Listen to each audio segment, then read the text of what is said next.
Estamos aqui hoje abrindo o primeiro episódio do Tokens e Tech, com a mesa aqui de peso, né? Para o primeiro episódio a gente resolveu trazer uma galera já para começar pesado, assim, né? Começar quente. E eu resolvi juntar o mercado financeiro, principalmente pensando hoje nas IAs. Todo mundo está preocupado se vai perder o cargo, se vai perder a profissão, né? E o mercado financeiro, assim como outros mercados, bem como o mercado imobiliário, o mercado de tecnologia, ele está sendo substituído pela IA, porque cada vez mais a IA tem feito mais coisas que são manuais, né? É difícil você substituir o pensamento humano, né? O pensamento em si, a nossa tomada de decisão frente às coisas que a gente já aprendeu.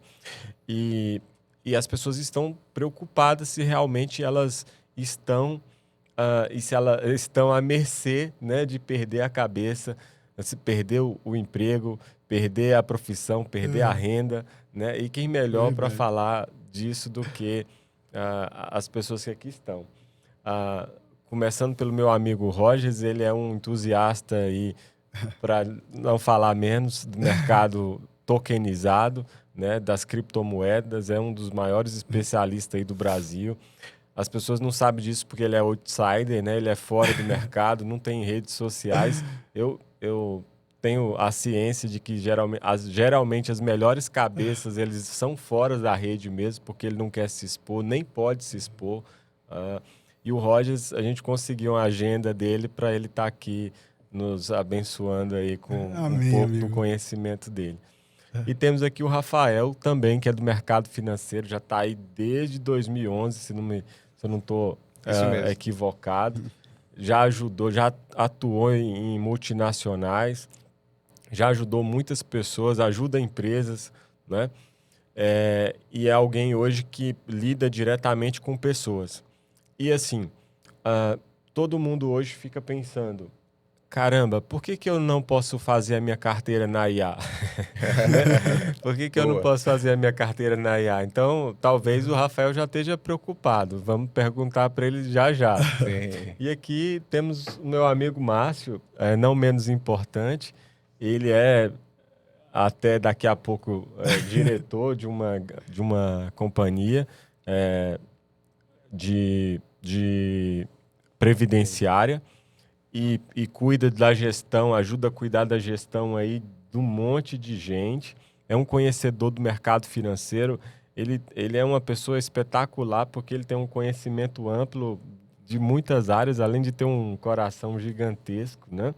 Sem falar muito do que ele faz, mas hoje todo mundo, de alguma forma, está preocupado ou já está usando a IA, já está implementando. Então, a ideia aqui é que a gente tenha um bate-papo irreverente. E a gente vai começar muito bem, Daniel, porque você falou da preocupação com a IA.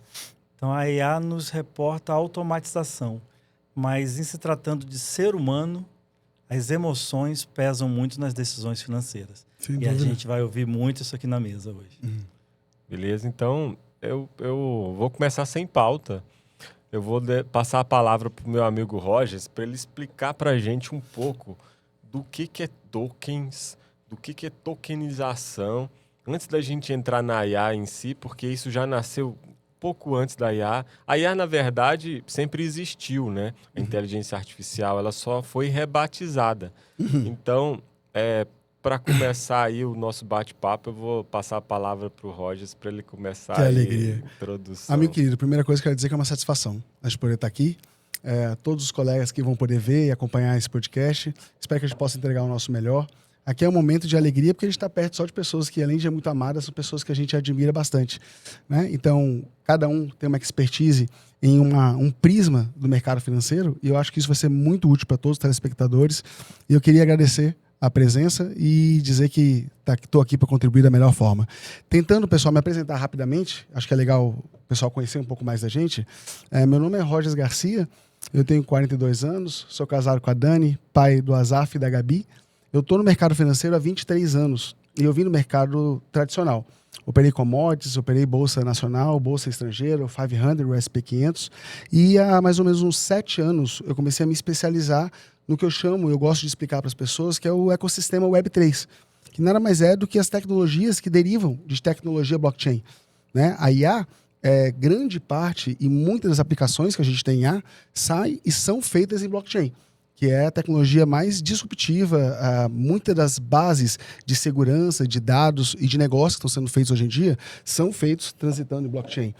E quando eu comecei a olhar para esse setor, o que encantou realmente na área era pensar que, se você faz um olhar um pouco mais à frente e pensa em 10, 20 anos, sempre é legal a gente refletir se o que você está fazendo hoje vai envelhecer bem. Eu penso que muito do mercado tradicional, até porque o nosso mundo é muito dinâmico e as coisas se alteram, não vai envelhecer bem, porque existem preceitos e erros de estrutura na forma como o mercado se consolida. Mas a blockchain, ela seguramente vem envelhecendo bem e ela vem a entregar uma série de resultados que são necessidades que o homem tem desde sempre. A gente está falando de tecnologia, mas, por exemplo, acesso, transparência, verificação de dados é algo que a gente tem desde o começo das relações humanas. Poder verificar se aquele insumo que você trocava, por exemplo, lá no escambo, é verdade, você está trocando milho por galinha, galinha é galinha, o milho é milho, o grão é grão. Saber que aqueles itens são verdadeiros é uma necessidade que o ser humano sempre teve. Na blockchain você tem verificação, você tem a possibilidade de ter auditabilidade do que é feito, transparência, verificação, armazenamento de dados e o que eu acho que é um dos valores mais importantes da humanidade, que é não ser corrompível, a incorruptabilidade. Então, Roger, você quer dizer que o blockchain, ele existe antes, ele não especificamente foi criado para essas operações financeiras, digamos aí, mais modernas ou impulsionadas por IA. Ele tem uma estrutura, uma segurança anterior a isso? Sem dúvida, anterior. Eu poderia dizer, Marcinho, que as pessoas, quando a gente fala em blockchain, muitas pessoas, quando você pensa em mercado, elas às vezes veem só um ativo, que é o principal ativo, que é o Bitcoin. Ele, eu diria que é a joia da coroa. Mas a base que veio com esse ativo ela é bem mais importante, que é o conceito de blockchain. A gente tem mais ou menos uns 15 anos aí de começo de aplicações de blockchain e a grande questão, a grande entrega que ela tem é você ter um compilado de dados. Você pode ter uma blockchain privada de um determinado setor, de uma determinada empresa, ou uma blockchain pública. O Bitcoin é uma blockchain aberta, descentralizada, pública. Mas hoje os bancos, os cartórios, quando você foi, por exemplo, fazer um registro de uma assinatura, repara que tem uma hash lá embaixo. Hoje é comum uma série de transações feitas até para documentações, você vê a hash, que é uma inclusão numa blockchain. É mostrar que aquele dado ele está protegido, ele está armazenado e ele é verificável 24/7. 24 horas por dia, 7 dias na semana. Então, o blockchain é o cartório do futuro. É boa. É uma excelente analogia. Inclusive, existem projetos de blockchain focados em substituir o cartório. É claro que existe muito por trás, né, Márcio, do ponto de vista do compliance, ainda mais no Brasil. Existe um lobby, né, do que é feito dos cartórios, mas uma das melhores formas, quando a gente hoje vai no cartório, a gente está buscando o quê? Entregar legalidade, legitimação àquele dado, àquele documento. A blockchain pode fazer isso de uma forma muito melhor e que não é corruptível. Não é possível mudar o dado.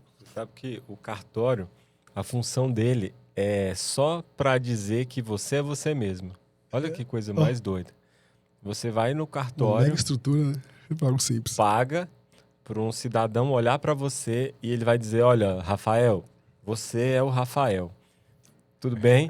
Aí o Rogers, você realmente é o Rogers.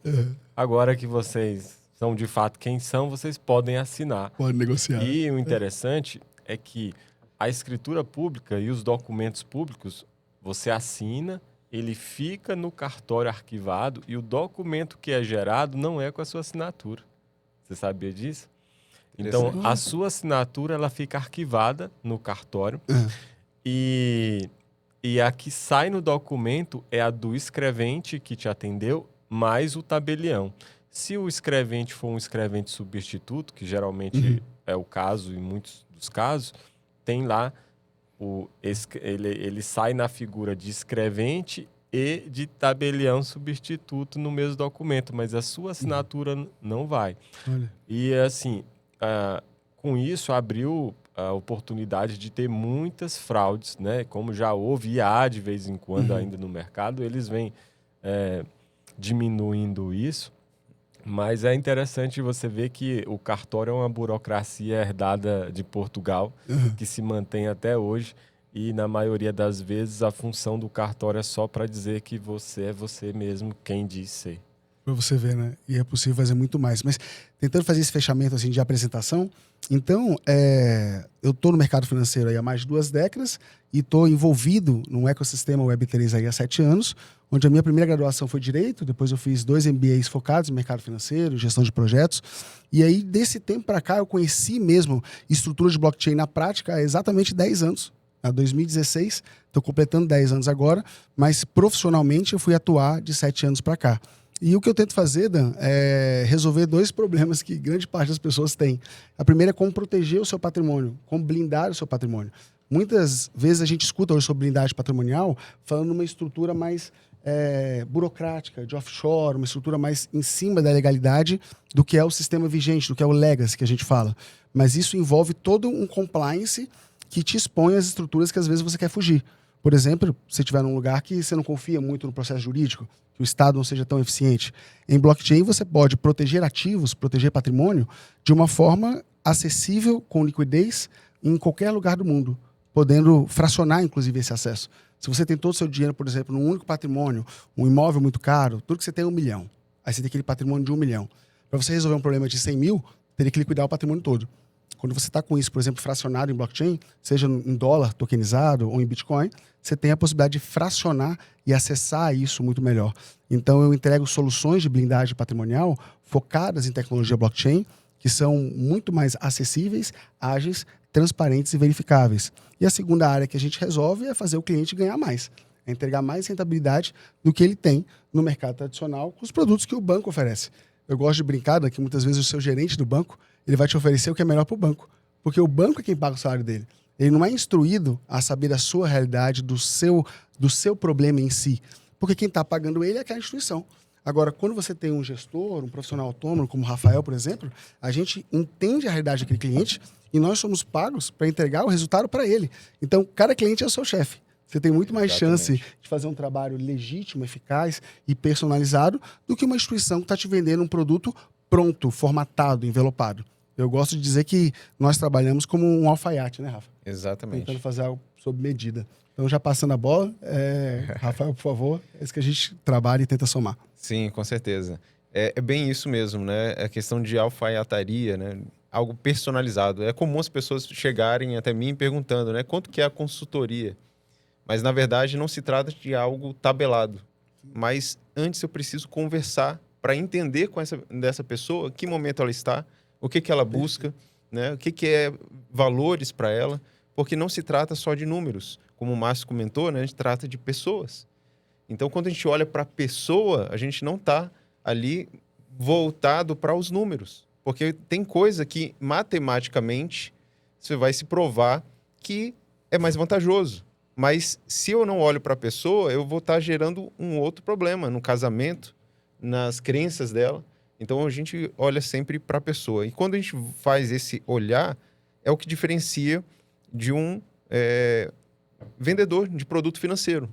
Né, que muitas vezes também se apresentam como consultores financeiros, mas só que eles estão ali para fazer de tudo para provar que o produto dele vai resolver seu problema. Sim.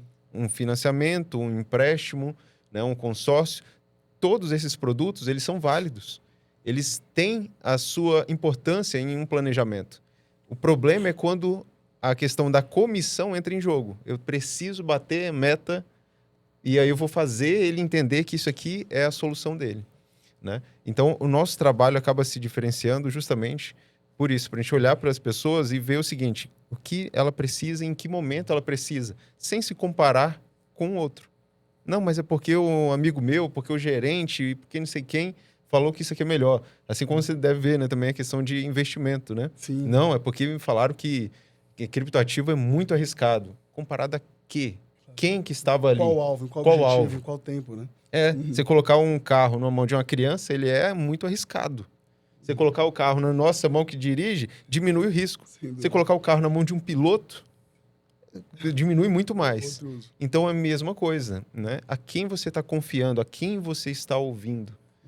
É uma pessoa que está do seu nível, uma pessoa que tem o mesmo nível de entendimento, menos.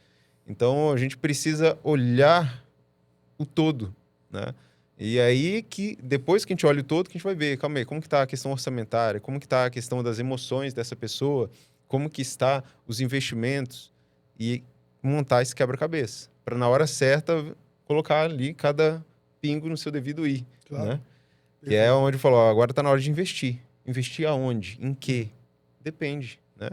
A IA tá aí, eu vou perguntar para a IA, né? Como o Daniel pontuou. Vou perguntar para a IA. Mas só que qual é o problema? A IA ela vai te responder conforme o seu prompt, conforme o que se pergunta para ela.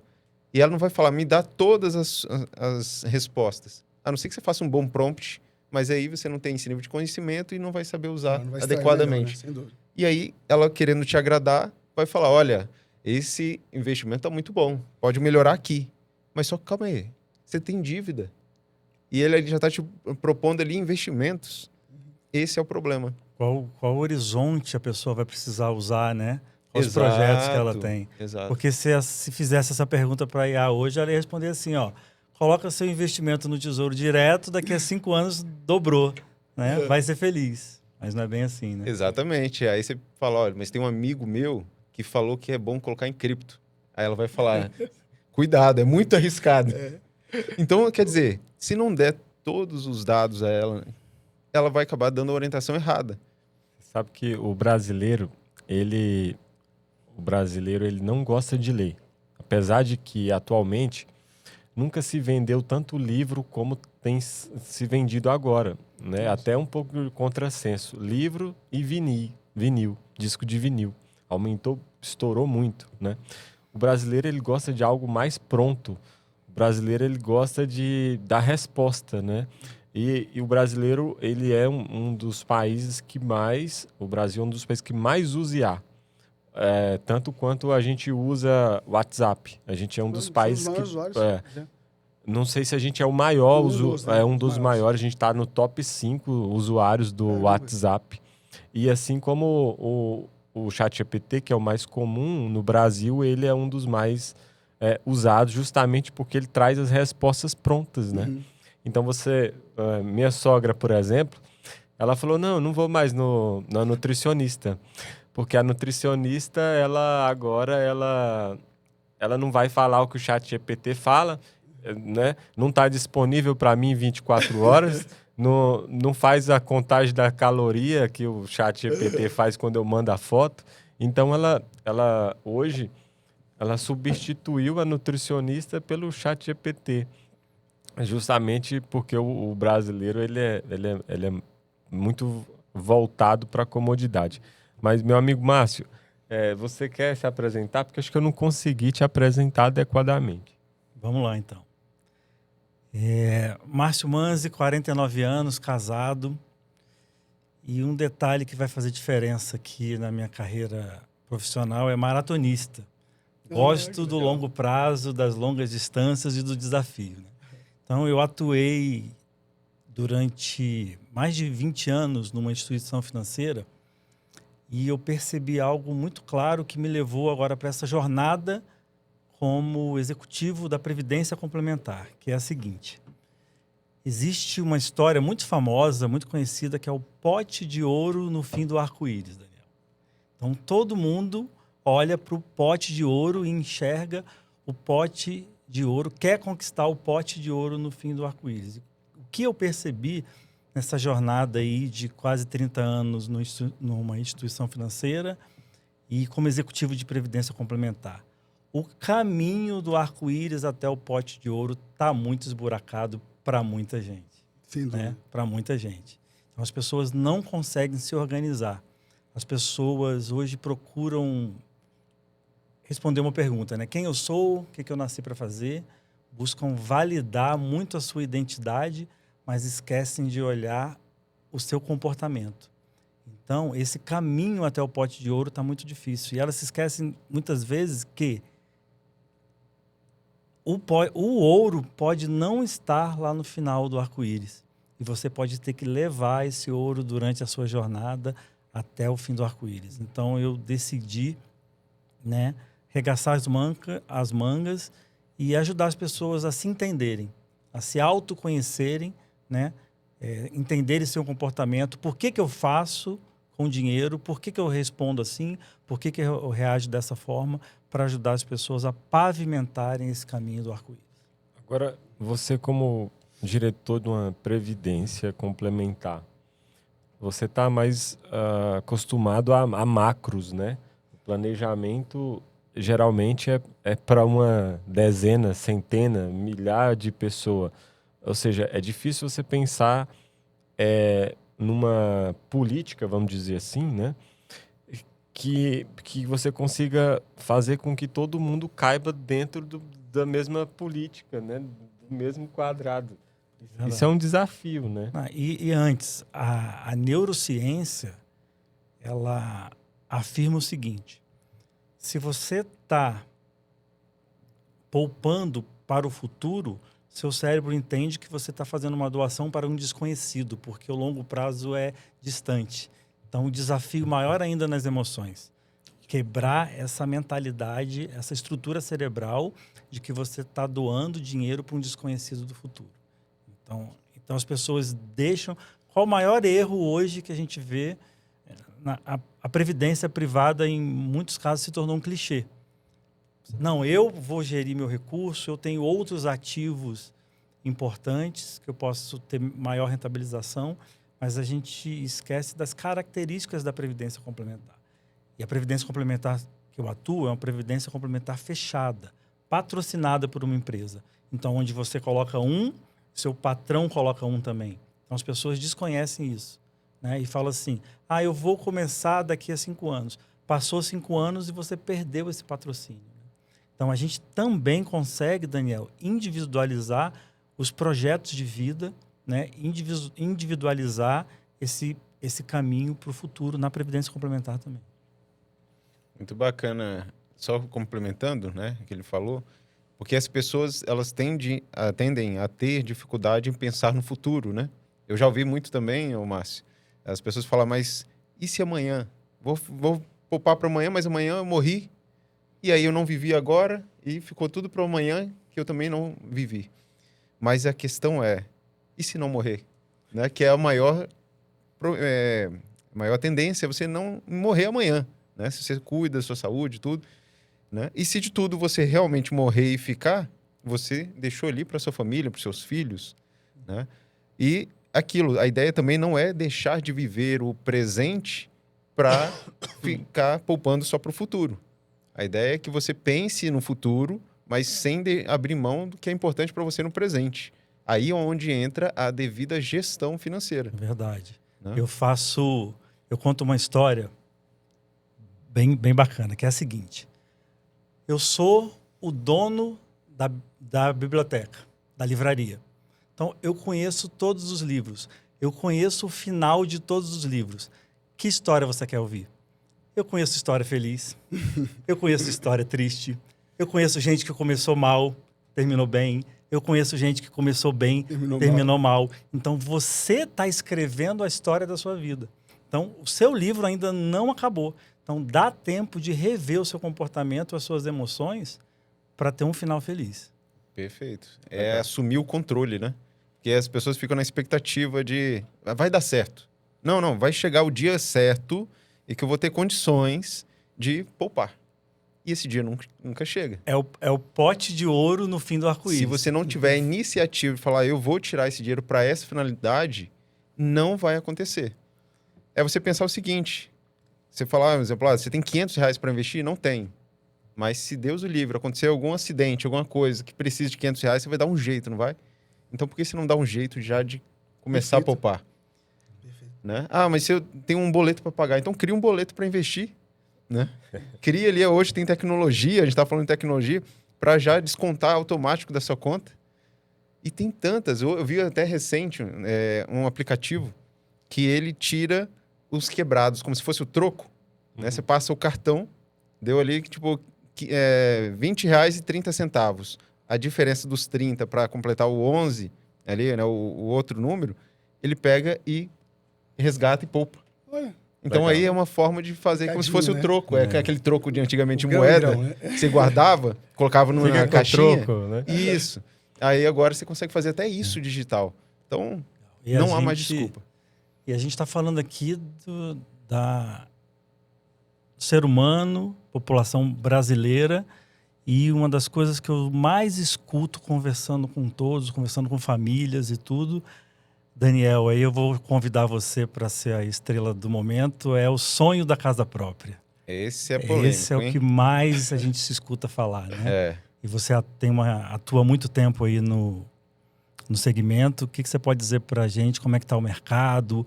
Como é que você encara, né, o sonho da casa própria do tradicional família brasileira? Eu vou começar do começo, né? E até por que eu trouxe vocês aqui? Porque o pessoal que é do mercado financeiro, eles são as pessoas que mais atrapalham a gente a vender. Vocês são terríveis, porque tem um ditado que fala assim, né? Fulano pisou na minha janta, né? Então, geralmente, na janta de um corretor, costuma pisar um cara do mercado financeiro ou um advogado. Eu vim do mercado de TI, mas antes de ser do mercado de TI, eu já fui dono de padaria, já tive franquia, até picolé eu já vendi. E quando eu estava, sempre estudei muito, eu estava fazendo uma graduação em administração de empresas e eu precisava do estágio. Na época eu ainda era dono da padaria, eu era bolsista nesse curso, e foi por isso que eu fui. E aí eu resolvi fazer o estágio que eu precisava. Nessa história de estágio, eu caí na corretagem de imóveis. Eu caí numa construtora que estava fazendo um programa piloto. Esse programa piloto, ele estava formando uma elite de pessoas que ia ter uma formação que até então nunca ninguém tinha passado, né? Porque até então o corretor ele era igual o vendedor de picolé. Qualquer um servia, né? Tá passando na rua, vem cá, vamos virar corretor de imóveis, tirador de pedido. Então ele estava com a prerrogativa de fazer uma elite de venda. E eu só queria estagiar, nem sabia que existia esse tal de corretor de imóveis, né? E eu já tinha o meu negócio, enfim, não estava procurando emprego nem nada disso. Então eu fui e participei de um processo seletivo que era 240 inscritos e desses 240 para 20 vagas. No final eu fui uma das 20 pessoas que concluiu. Deu a lógica. Aí a gente tinha ajuda de custo, a gente tinha para gasolina, a gente tinha uma espécie de salário, a gente tinha celular de conta. Na época eu já tinha celular de conta, mas passei a ter um celular da empresa. E fui passar por essa formação que levou 90 dias. Quando eu virei o corretor de fato, porque até a nossa licença eles pagaram, eu vi que era um mercado que estava fazendo a mesma coisa há 500 anos. Basicamente, as casas de hoje, comumente, ainda é feita igualzinho se fazia, né? Com pedras e pau, tijolos e água, né? Não mudou muito os processos. E para vender, então, foi que eu vi que tinha assim muitos gaps no mercado bilionário, trilionário. O mercado de imóveis, ele em muitos países, ele representa mais de 60% do PIB. E eu falei, bom, em algo que é tão importante, por que ele é tão assim maltratado? Os profissionais são tão ruins. Então, eu que fui da área de tecnologia e estava fazendo um outro curso afim, que não tinha nada a ver, que era administração, eu pensei, bom, eu consigo implementar vários processos aqui. E nisso, no meu primeiro mês, eu fiz venda significativa, que naquele mês, o que eu já tinha ganhado na vida para trás... Uau! Tava batido. Eu já tinha batido no meu primeiro mês. Parabéns. Mas eu era um jovem, né? Eu tinha 22 anos. 22 anos, mais ou menos. E eu fiz naquele mês o que eu não tinha feito na minha vida inteira para trás, se somasse Você todas começou cedo também, tem esse detalhe, as né? moedinhas. Quantos anos você começou a trabalhar? Só para ter uma projeção de Você falou Vamos que lá. ganhou. Eu morei na roça, né? Aos 15 anos eu já estava trabalhando com meu irmão na padaria. A padaria, posteriormente, meu irmão me arrendou a padaria e eu comprei as coisas do meu irmão. E aí eu pagava aluguel para o meu irmão, porque ele era dono da loja. Eu tinha arrendado o ponto que era dele e ainda tinha comprado as mercadorias. Ou seja, eu pagava 3 coisas diferentes para ele, né? Aham. E então eu comecei muito cedo, comecei antes dos 15, mas nos 15 anos eu já estava na padaria. E aí, voltando ao ponto, né? Então, em uma única venda, você recuperou, né? Ganhou o equivalente a 5 anos aí de Na trabalho. verdade, aos meus 22 anos. 27 anos, então. Se eu pegasse as moedinhas que eu ganhei desde os 5 anos de idade lá, quando eu comecei a Uau. entender o dinheiro, eu fiz em um mês. Excelente. E aí eu comecei a aplicar isso no mercado. Só que eu sou um inconformado e generalista, então eu tento entender de tudo um pouco e às vezes muito de muita coisa. E aí no mercado imobiliário eu pude aplicar isso de uma forma assim, sem igual. E uma das coisas que eu mais faço, o Roger já me conhece há mais tempo, eu sou ótimo em desvender. Então eu constantemente desvendo, que é ajudar o cliente a tomar de fato uma boa decisão. E quando eu estou diante de uma boa decisão, de ajudar realmente, genuinamente o meu cliente, eu tento mostrar e apontar e trazer para ele mecanismo, dados, planilhas, informações para que ele realmente faça uma boa escolha. Peraí, você está falando que você ajuda ele a desistir da compra? Na maioria das vezes. Por isso que vocês me atrapalham muito. Por quê? Porque quando o cidadão está fazendo uma compra consciente, que eu estou realmente ajudando ele a comprar, aí ele vai lá, supostamente, atrás de uma pessoa do mercado financeiro, que com a bagagem, às vezes, ínfima, e que quer justificar o seu rendimento, e de forma imparcial, muitas vezes, porque ele gere o capital daquela pessoa e, consequentemente, ganha a comissão. E se ela sacar, ela vai deixar de ter a comissão dela, ela vai pisar na nossa janta. Muitas vezes por desconhecimento. Sim.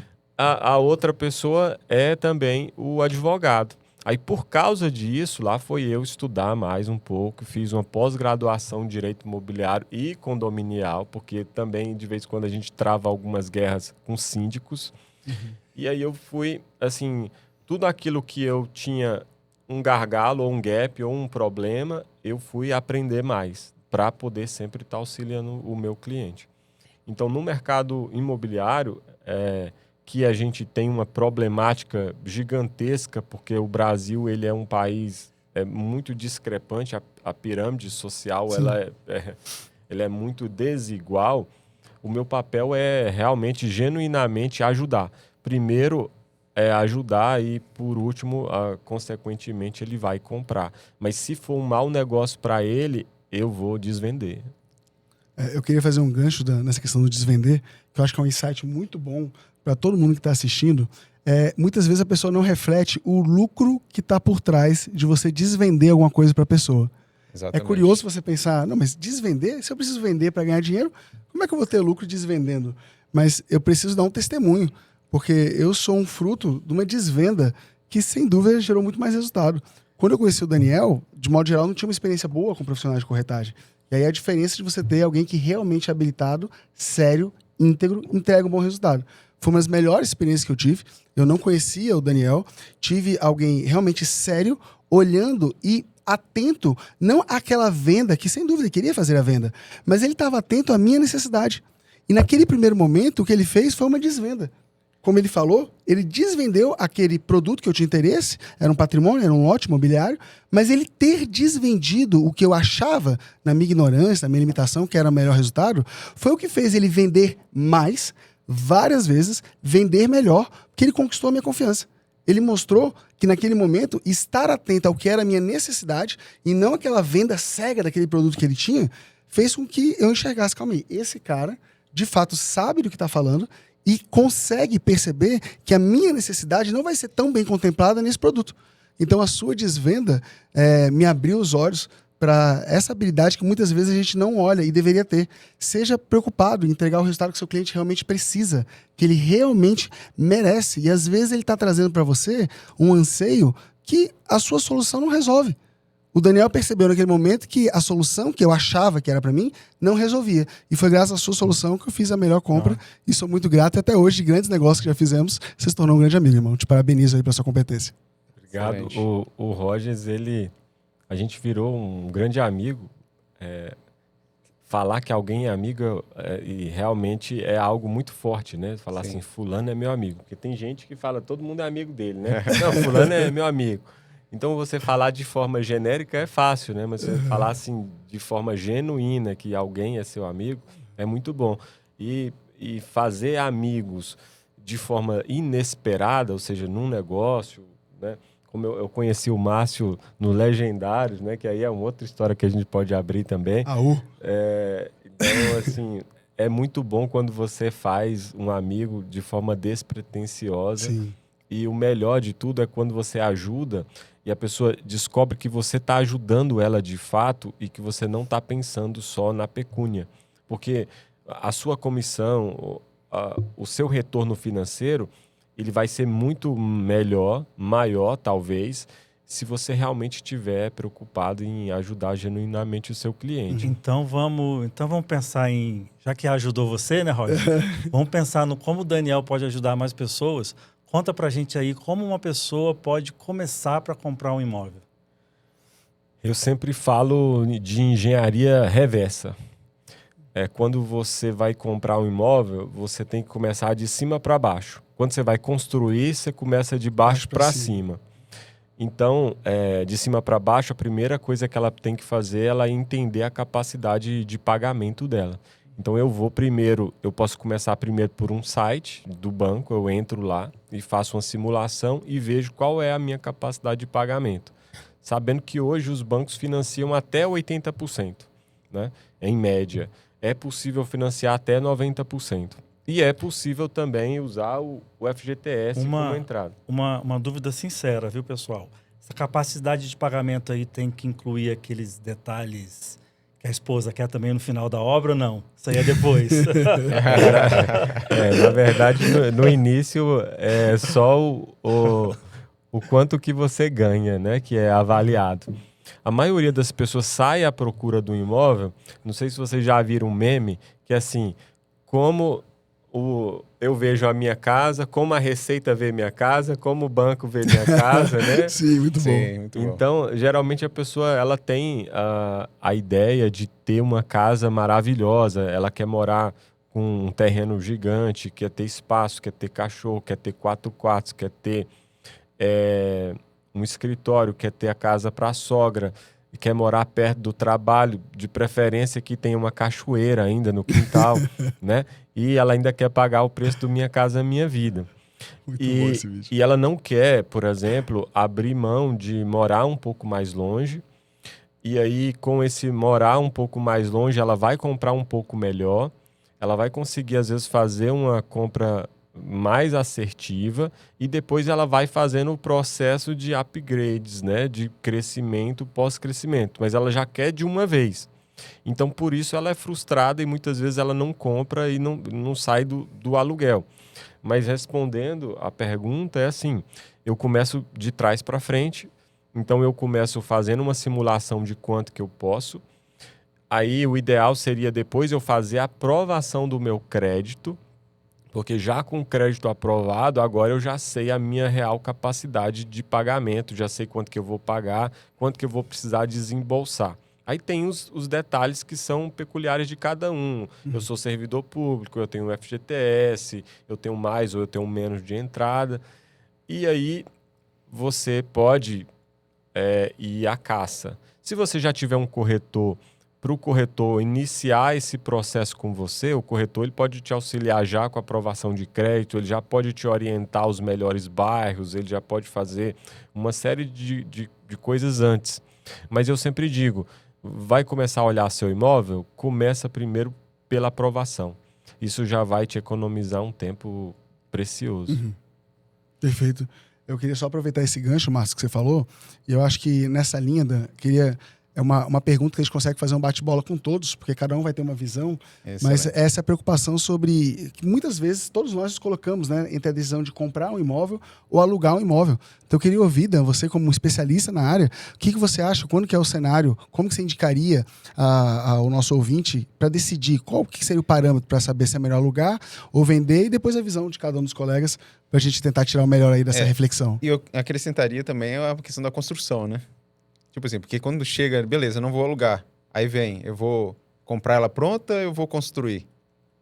Perfeito. Vamos lá. Eu acho que essa é ótima, né? Porque essa é a clássica que muitos consultores financeiros derrubam, né?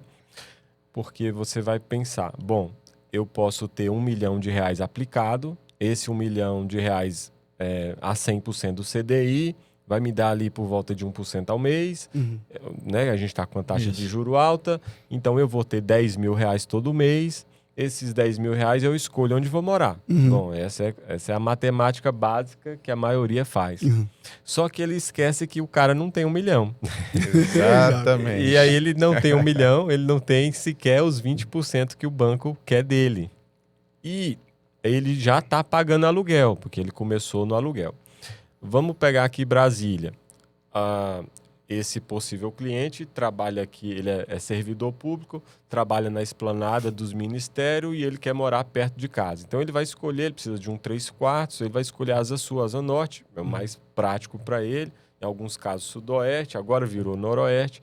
Para ele morar num bom 3/4, com 2 vagas de garagem, num prédio um pouquinho melhorzinho, ele não vai gastar menos do que uns R$8.000. Aí, R$8.000 é uma parcela Considerável. significativa. Aí, somado a isso, você também tem os condomínios. Asa Sul, Asa Norte, são 72 apartamentos em média por bloco. Então, o condomínio é caro, precisa ser caro para poder manter tudo aquilo. Então, ele vai gastar ali seus R$9.000 facilmente pagando aluguel. Ou seja, ele está morando no que é dos outros, mas a lógica dele é pagar aluguel é melhor porque eu não estou gastando R$1 milhão em um imóvel. Lembrando que ele não tem aquele R$1 milhão na maioria das vezes. Aquele R$1 milhão. Então, se ele pegar e fizer uma coisa básica, elementar, que é assim, bom, eu vou abrir mão de morar do lado do emprego, eu vou um pouquinho mais para longe, por exemplo, eu vou para Águas Claras. Esse mesmo 3/4 com 2 vagas agora vai ter área de lazer e vai ser um prédio, às vezes, mais novo. E vai ter ali um comércio amplo que ele pode fazer a pé também. Ele pode ter um parque também. Águas Claras é igualmente segura, eu diria até que se a gente pegar os dados da Polícia Civil, a gente vai dizer que Águas Claras é mais segura do que o plano piloto. E tem o metrô, que ele vai ser servido pelo metrô. Deslocamento. Então ele vai morar em Águas Claras pagando ali seus R$5.000, talvez um pouco mais. Se ele estiver disposto a ir para aquele prédio mais antigo, porém com a planta maior, talvez ele encontre alguns bons achados. Então ele vai ter aí, somado um condomínio na faixa de uns R$800, ele vai sobrar para ele facilmente, fazendo uma conta de padeiro aqui, no mínimo R$3.000. Um pouco mais de R$3.000 por mês. Se ele botar isso na poupança, no juro simples, isso para a pessoa média aí, que não quer fazer uso de alguém, né? E não quer pagar imposto de renda, não quer complicar a vida dele, em 10 meses ele já tem R$32.000. Se a gente fizer só aqui conta de padeiro simples, com 30 meses ele já tem R$100.000. Então ele já começa aí a entrar no patamar de compra. Ele já começa a ter um sinal. Se ele estiver sendo assessorado por um corretor, a gente consegue encontrar bons achados para ele, onde aquilo ali já é suficiente. E, claro, ele saiu do plano piloto e foi um pouquinho mais para longe. E agora a gente vai conseguir alocar ele não naquele imóvel dos sonhos, mas no imóvel que ele pode comprar e que ele vai sair do aluguel e ainda vai economizar dinheiro, porque com mais dinheiro no bolso ele pode viajar, ele pode se planejar, pode trocar de carro, enfim. Então o ideal é que ele comece não pelo imóvel dos sonhos, que ele comece por aquilo que ele deveria, né? Nem no que ele pode, é aquilo que ele deveria, que é diferente do poder e do querer, né? Você começa por aquilo que você deve, e aí, à medida com que, se você estiver sendo bem assessorado, você vai fazendo upgrades que não precisa ser com uma diferença muito grande. Por exemplo, a cada 2 anos, se você tiver feito uma boa compra, você vai conseguir fazer upgrades e upgrades e upgrades. Eu tenho exemplos de clientes que viraram amigos, que ele separou, foi para um 2 quartos, financiado, comprou bem, depois ele reformou, revendeu, foi para um 3 quartos, reformou, vendeu, foi para um 4 quartos, reformou. Aí ele foi para um lote, que é quando você coloca na ponta do lápis, tem 2 situações com comprar um lote e construir. Se você for para os condomínios mais afastados, falando aqui de Brasília, você vai encontrar oportunidades maravilhosas. Sem dúvida. Né, com preços muito competitivos, porque quanto mais longe você for da ponte JK, melhor é para você no quesito pagar. Claro. E aí você faz um preço médio aí de R$3.000, metro quadrado, joga conta de padeiro, né? Se eu faço uma casa de 200 metros quadrados a R$3.000 o metro quadrado, isso pegando o cube médio, que é o custo unitário básico de obra, você vai gastar R$2.000. Possivelmente dá para gastar mais, claro, e dá para gastar menos. Então, 200 metros, 600 mil, comprei um terreno de 250, com 850 mil eu consegui uma casa. Aí eu tenho os outros custos, né, de projeto, blá, blá, blá. Você gasta aí mais uns, com limpeza de terreno, outras coisas, mais uns 50 mil. Ou seja, com R$900 mil você vai para uma casa nova por R$900 mil. Que você pode, inclusive, financiar ela 100% da obra e 80% do terreno. Mas aqui a gente estava falando do upgrade, né? Sim, que a sim, pessoa sim. veio subindo. Mas ela poderia já chegar e ir para um financiamento, aquisição e construção e fazer isso. Aí ela gastou R$900 mil e foi morar numa casa de 200 metros. Veja, 200 metros quadrados hoje na Asa Sul, se for em qualquer prédio desse que tenha 2 vagas de garagem, a gente está falando de mais de 2.800.000, no mínimo. Se você for para Águas Claras, a gente está falando de mais de R$2 milhões. E aí você está morando com 35% do que você gastaria, num lugar que você foi um pouco mais longe, mas você se planejou. Porém, tem um detalhe. Se você tiver escolhido o condomínio certo, essa casa que você acabou de gastar os 90 mil, detalhe, algumas das pessoas que vai me ouvir vai falar que foi mágica, né? Mas eu tenho esses dados, tem planilha. Depois, se alguém quiser me mandar um direct, eu mando a planilha de custo e tudo mais. E mando a lista de lotes também de condomínio. Então, ela gasta 35% do que supostamente gastaria num bom apartamento de 200 metros quadrados, talvez até menos. E ela foi fazendo o step by step, passo a passo. Ela foi para o que ela deveria fazer e não pelo aquilo que ela queria fazer, até porque a capacidade dela financeira não dava. E ao longo do tempo, que vocês sabem muito bem, que é igual o Márcio falou, a pessoa não gosta do Márcio do futuro, né? Ela quer antecipar e ela quer tudo para hoje, né? E ela não quer pagar o preço de ter que esperar 6, 8, 10 anos para chegar na casa dos sonhos. E essa casa, assim, depois que você vendeu ela, porque você comprou bem o lote, construiu direitinho, essa casa já no dia seguinte ela já está valendo 1 milhão, 1.100.000, 1.200.000, dependendo do condomínio, 1.400.000. Ou seja, ela acabou de fazer a alavancagem sem nem saber o que era. Então, daí a importância de ser bem assessorado, né? Porque ela pode começar lá atrás e vir num processo. Eu tenho clientes que eu já acompanho há mais de 12 anos. E tem clientes que eu acompanhei para fazer a primeira compra por 6 anos. Então, durante 6 anos, ele queria comprar, mas ele não podia comprar. E durante 6 anos, eu acompanhei ele até ele fazer a primeira compra. E dessa primeira compra, viraram depois mais 5 negócios, entre comprar, vender, e ela acabou numa casa. Mas, assim, foram 6 anos acompanhando, e tenho clientes que eu acompanho há 12 anos, e que eles não fazem negócios sem mim. E assim, ó, eu assessoro desde pequenas, de pessoas que estão querendo comprar o primeiro imóvel, como eu assessoro incorporadores, porque Sim. eu estou especialista na minha região, que é o Jardim Botânico, e eu conheço com propriedade a região, conheço com propriedade os condomínios, e virei um especialista que muita gente do mercado pede orientação para antes de começar o empreendimento, antes de comprar o terreno, para ver se realmente vale a pena. Então, hoje eu consigo ajudar desde o pequeno, né, que nunca comprou nada, como consigo ajudar o incorporador, porque até curso de incorporação eu também fiz. Eu sou daquele Legal. que mata a cobra e mostra, né? Mata a cobra e mostra o pau? Não, eu mostro a cobra. Então, eu até curso de incorporação eu fiz para eu poder ajudar o meu cliente. Tão grande genuíno o meu interesse de ajudar realmente o Que meu legal. cliente. Muito Passar a bola bom. para o Marcinho, né? Queria ver a Isso. sua visão, Márcio. Nessa mesma questão sobre a reflexão de comprar ou alugar, o que você pode contribuir? A análise do Daniel é perfeita, né? Esse passo a passo é muito importante no planejamento e na construção, né, de patrimônio futuro, né? Existe um ímpeto pro financiamento imobiliário e existem várias estratégias para você melhorar essa possibilidade com consórcio e com investimentos e essas possibilidades. Agora, o caminho, a pavimentação desse caminho, que ele precisa estar claro, né?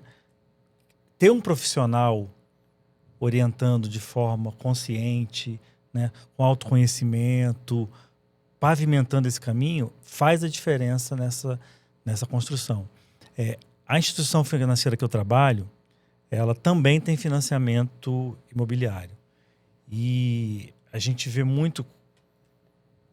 Aconteceu muito, Rogers, uma característica, um tempo atrás, de um otimismo com o momento político do país, e muitas pessoas foram direcionadas para um financiamento imobiliário vinculado à inflação, porque o otimismo naquele momento, né, gerou as pessoas a acreditarem que a inflação no país estava controlada, que aquele dragão não ia cuspir mais fogo e tudo, né, naquele momento político.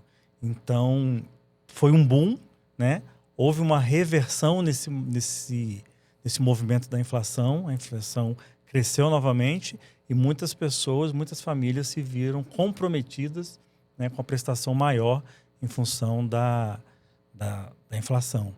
Então, tomar uma decisão financeira, ela não pode ser baseada em emoção. Ela tem que ter um acompanhamento de um profissional, né, e acompanhamento, e o Daniel comentou da macro, né? A gente, como investidor institucional, a gente vê a macroeconomia do país. Em que momento está? As taxas de juros hoje estão nas máximas, né? Desde a época de 2016 não se via taxas de juros tão altas no país. Então, tomar uma decisão financeira de longo prazo, pensando no momento atual, é muito perigoso. Rafa? Isso aí é aquela famosa dica, né, que todo mundo busca na internet, né? Compro ou alugo. Se for pesquisar, né, comprar ou alugar, né? Comprar pronto ou construir. Eu sou totalmente contra dicas de internet, apesar de ter um canal, né? Eu sempre falo, se você quer a solução, você precisa ir para um especialista, né, para ver o seu caso. Vou citar um exemplo. Que cenário a gente está falando, né? Vamos pegar aqui. Se a gente estiver falando com um jovem que está começando a carreira, é um caminho que a gente pode trilhar. Se é um casal, né, sem filhos, é outro caminho. Se é um casal com filhos, outro caminho. Se é um casal que está com filhos, mas está no início, né, são jovens, é um caminho. Se é um casal com filhos que já são mais idosos, é outro caminho. Então, se tem um dinheiro 100%, é um caminho. Se já tem um dinheiro só parte, é outro. Se tem um que só tem entrada, é outro. Se não tem nem entrada, é outro. Olha quantos cenários a gente pode considerar. Então, não dá para falar o que é melhor genericamente, como as pessoas gostariam, né? Falar, mas você está querendo vender a sua consultoria.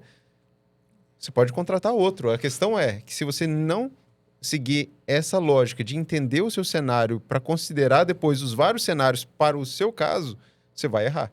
Você vai ouvir A maioria. E aí eu me pergunto, né? Como que está a condição financeira da maioria da população? De mal a pior. Então, como que você dá ouvido para aquela pessoa que não está onde você gostaria de estar? Né? Mas depois de explanar tudo isso, a gente precisa considerar o seguinte caso. Vai além dos números. Porque se for tratar números, a gente vai chegar aqui, né, com Rogers, né, com alguns consultores de investimento, você vai ver que tem outros cenários melhores do que você ter sua própria casa. Mas aí volta aquele ponto que a gente falou no início. E você como pessoa, você como um homem ou uma mulher que são casados, qual que é a opinião dos dois? Porque se for só nenhum, um quer comprar, outro quer alugar. Tem que chegar no consenso. Eu já peguei um caso especificamente de que o homem entendeu e queria, né, investir o dinheiro, que eles tinham dinheiro, né, e morar de aluguel. Mas ela falou, não, a gente precisa ter uma casa, senão eu não fico em paz. Então você vê que não é mais uma questão de matemática, é uma questão de você entender o seguinte, né? O que é melhor para o nosso caso para a gente viver em paz? Porque não tem dinheiro que compra a sua paz. Não adianta, talvez aqui o Daniel pode, né, comprovar isso. Quantos que muitas vezes fizeram planos, fizeram tudo, conquistaram a casa dos sonhos, meses depois, anos depois separam. Exato. Então, não é isso. Até porque, se você for olhar, é sobre você viver em paz. Tem pessoas vivendo em mansões extremamente com a corda no pescoço, e isso gera estresse, ansiedade, depressão, briga, separação, problema com o filho. E tem pessoas que talvez estão morando, né, numa casinha simples, mas, cara, tem um momento em família, né, tem uma experiência, que nem um exemplo, a gente tem o meu sogro, minha sogra, eles moram em chácara. Então, meus filhos, né, quando vão lá, cara, curte aquela experiência. Adora, e você fala, né? cara, não tem preço, entendeu? Sim. Então, olha quantos variáveis a gente precisa colocar na mesa. Por isso que não dá para dar uma resposta. Porque também é aquilo que o Márcio comentou, tem cenários para tudo. Tem gente que começou com a sua casa, fazendo ali um financiamento e se realizou, enquanto outros ficaram naquela, não, eu vou juntar o dinheiro e nunca juntou. Né? Essa individualização me faz lembrar uma história. O navio naufragou, né? Foram parar 3 pessoas numa ilha deserta, Rogers. Né? Um físico, um químico e um economista. E apareceu boiando uma lata de feijão. Eles precisavam, né, abrir a lata de feijão para se alimentar, para sobreviver. O físico foi, pegou uma pedra, fez uma alavanca e falou assim nós conseguimos abrir, né, a lata de feijão para se alimentar. O químico pegou uma planta com a água salgada, fez ali uma reação química e ia enferrujar, oxidar a lata para conseguir abrir. Né? E aí individualizando e defendendo a minha classe de economista. Né? O economista foi e falou assim, supondo que nós tivéssemos um abridor de lata, nós abriríamos a lata de feijão e comeríamos. Né? Então, supondo que é a grande individualização do ser humano. Né? Isso. E aí o que acontece? Né? É realmente ter essa conversa madura, porque você colocar esses vários cenários em uma planilha, em um sistema, você pode errar à vontade. É muito melhor. E isso é questão de, dependendo, sei lá, nem que gaste ali meio período do dia considerando os cenários, mas para você ter paz que, para o seu caso, vocês, me refiro a um casal, chegaram a uma conclusão e não importa a opinião do vizinho, do João, da Maria, não importa. Vocês entenderam que para o seu caso é melhor. Quer ver outro cenário? Pensa aquele casal que quer conhecer o mundo. Cara, para que ter casa? Né? E outra, por que quando a gente fala de imóvel, a gente só pensa em casa para morar? Tem um outro cenário que você pode construir, você pode ter imóveis em outros lugares, que talvez nem você moraria, mas que vai ser mais rentável. E com essa rentabilidade, você paga um aluguel onde você quiser, em qualquer lugar do mundo, dependendo. Então, posso investir em imóveis, mais de um, né? Comercial, salas, etc., e que vão me gerar renda para eu pagar o aluguel onde eu quero. Porque tem um detalhe também do aluguel que é interessante, é você ter uma experiência mais premium, pelo um custo que você não conseguiria se você fosse pagar. Perfeito. Entendeu? E isso a gente iria para outro, que a gente não vai entrar aqui, que senão a gente não sai daqui hoje, que é a mesma questão de eu compro o carro ou assino o carro. Fica com essa daí, né? Mas é mais ou menos por essa mesma linha. Depende, não é para todo mundo. Não é para todo mundo, né? Então, se você pegar ali, o Daniel é diferenciado, né? Ele está aqui olhando para a pessoa, que nem ele mesmo falou que ele desvende. Mas se você pegar um corretor que ele está querendo bater meta, ele vai querer provar que você precisa comprar e comprar com ele. Você vai pegar ali um cara que vende consórcio, ele vai querer provar que consórcio é o melhor caso para você conquistar a sua casa própria. Para o gerente do banco vai ser o financiamento, né? E assim vai. Então, você quer filtrar isso daí? Veja se a pessoa está do seu lado. Porque é muito mais simples chegar e falar, não, só fala, você compra ou vende, você compra ou aluga e pronto. Então você tem aí o gerente, você escolhe quem que você quer, né? Mas se você quer ter esse trabalho, que parece ser chato, nossa, cansei só de ouvir esse tanto de ponderação. Para isso tem um consultor que você contrata e faz tudo isso para você. E depois só te apresenta, né? Então eu finalizo aqui minha parte falando que nas finanças pessoais, empresarial, nunca vai ser uma resposta direta com poucas informações. Sempre vai ser, depende. E aí vem, você tem todos esses dados para me trazer, para me analisar e já te dar uma resposta? A maioria das vezes não. A maioria das vezes não. É a mesma coisa, qual o melhor investimento? Calma aí, pulou etapa. Né? Cadê? Traz aqui um DRE gerencial do seu negócio, da sua vida pessoal. Não tenho. Se você não tem nem organização com a sua vida, com seus gastos, como que a gente vai pular essa etapa e falar de financiamento, falar de investimento, olhando só taxa? Entende? Então, pense nisso e cuidado com quem está querendo te dar uma solução pronta sem antes te questionar todos esses fatores. Perfeito. Olha só que legal, né? Você vê que todo mundo colocando prismas diferentes sobre essa mesma pergunta. O que é melhor? Comprar ou alugar? Você vê que todos convergem por um ponto de sabedoria e discernimento que é preciso analisar o caso em tela. Só que as pessoas, realmente, Daniel, elas têm o hábito de querer ter a resposta pronta e a resposta fácil. Exato. Quando você está falando, por exemplo, de investimento, seu amigo não quer entender sobre valuation, sobre empresa, valor, preço. Ele quer entender sobre, me fala qual que é a ação do momento, Márcio. A certeza. Qual que eu vou comprar ali, não tenho que fazer nada, eu vou apertar o botão e vou ter o resultado. Isso. Até porque quando a pessoa delega para você o resultado, ela também delega a responsabilidade. Isso é o que é mais grave. Às vezes a pessoa não tem coragem de tomar o resultado, de tomar a decisão sozinha, porque ela não quer pagar o preço de uma decisão errada. Então, ter uma resposta mastigada é, sem dúvida, o mais fácil. Eu gosto de um princípio, Márcio, que quando a gente vai tomar decisões, quanto mais complexas elas são, mais calma a gente tem que ter nessa avaliação. Gema mole ou gema dura? Uma decisão de pouca complexidade. Você pode decidir quase de qualquer jeito, com molho ou sem molho. É fácil, pouca complexidade. Mas se eu pergunto, eu vou comprar o imóvel para minha família ou vou alugar? Tem muito mais complexidade, concorda? Tem que ter mais cautela. E quando eu penso em cautela, Márcio, eu gosto de pensar muito o seguinte: quando a sua mulher está de TPM, você tem menos ou tem mais cautela? Pense com TPM. Eu gosto de pensar uma decisão dessa com cautela e eu uso a brincadeira do TPM porque a primeira coisa que você tem que avaliar são 3 bases para você decidir, que eu gosto muito, que é o tempo, o projeto e a meta. Quando você vai decidir, por exemplo, sobre essa questão em pauta, alugar ou comprar, a primeira coisa é qual que é o contexto, qual que é o tempo que você está vivendo. Como o Rafael bem falou, você não pode colocar um casal de 20 anos que está casando e colocar aí no mesmo balde de soluções que você daria para um casal que está com 40 anos de casado, já sem filhos, com uma outra realidade de investimento. Então, o contexto que você tem na vida demanda um outro olhar, uma outra abordagem sobre a decisão que você vai tomar. Aí outra coisa, qual que é o projeto?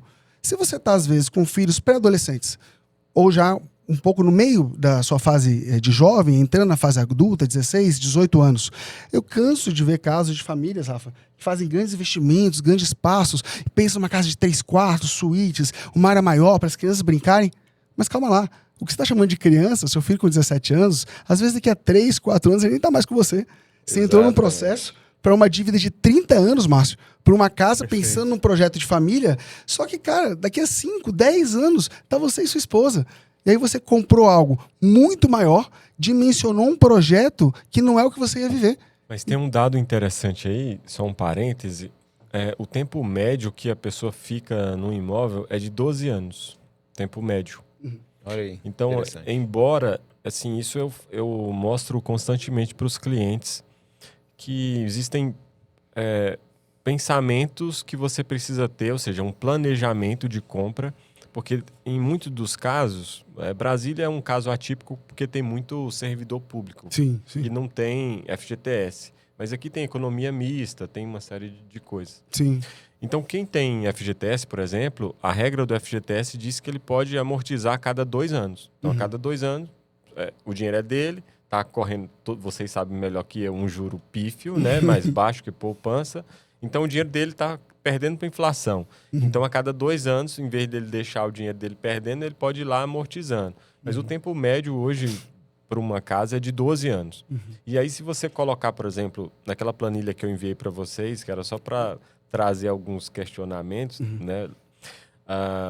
Quando você olha as regiões mais nobres, por exemplo, ao longo de 5 anos, ela valoriza o suficiente para que quando você pense em se desfazer daquele bem, qual seja o motivo, a família diminuiu, a família cresceu, enfim, você permanece com o poder de compra. O seu valorizou, o outro também valorizou, mas você tem uma equiparação.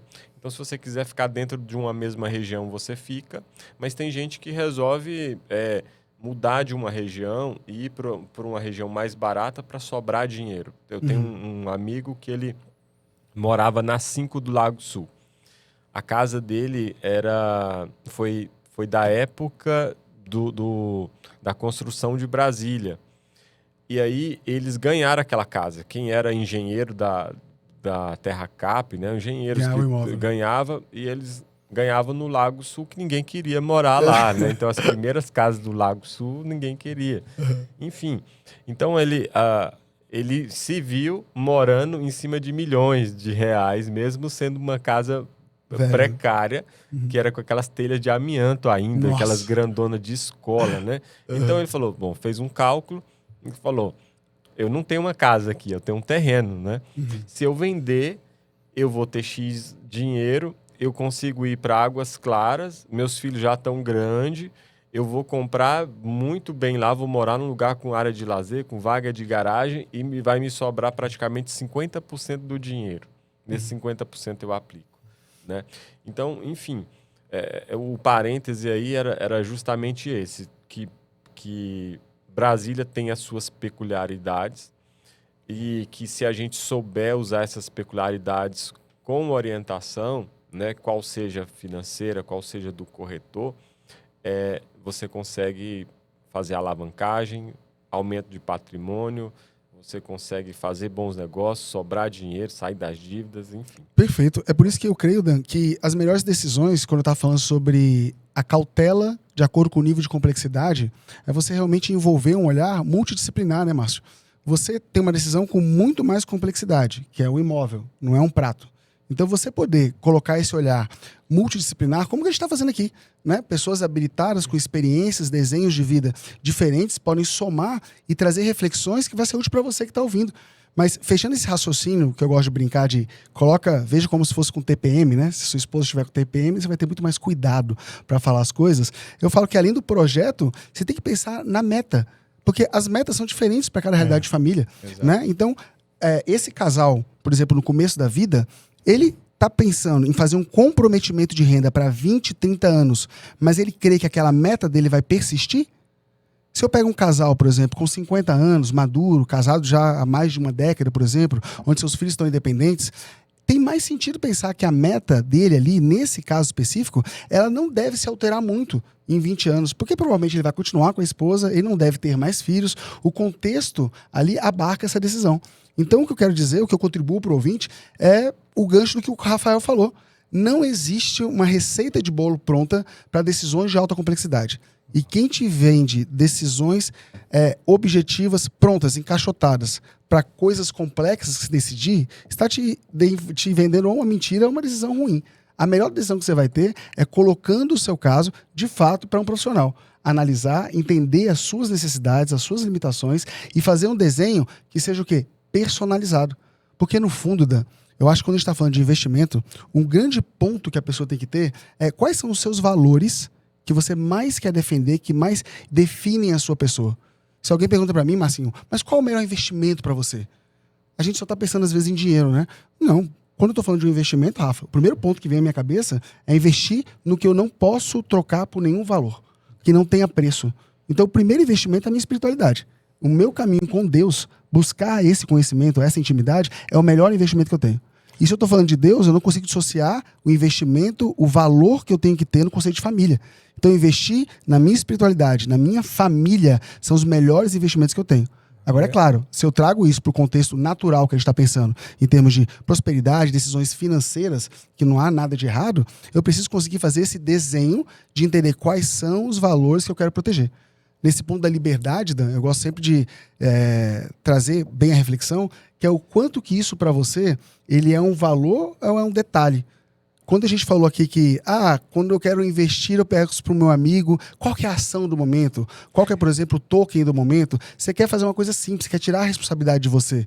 Mas você não deveria fazer isso. Você deveria trazer para si e pensar o seguinte, vem cá, a decisão que eu estou tomando agora, ela afeta os meus princípios de liberdade nas próximas decisões que eu vou tomar? Ou elas me amarram para 10, 20, 30 anos?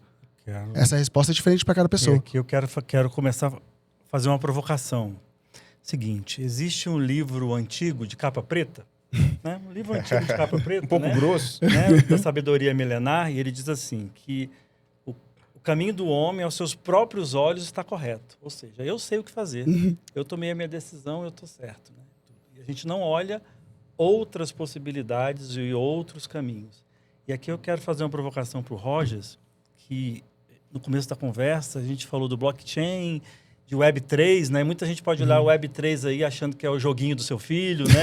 Do PlayStation e tal. Mas o Web3 é mais real do que, né? Muito ativo por aí.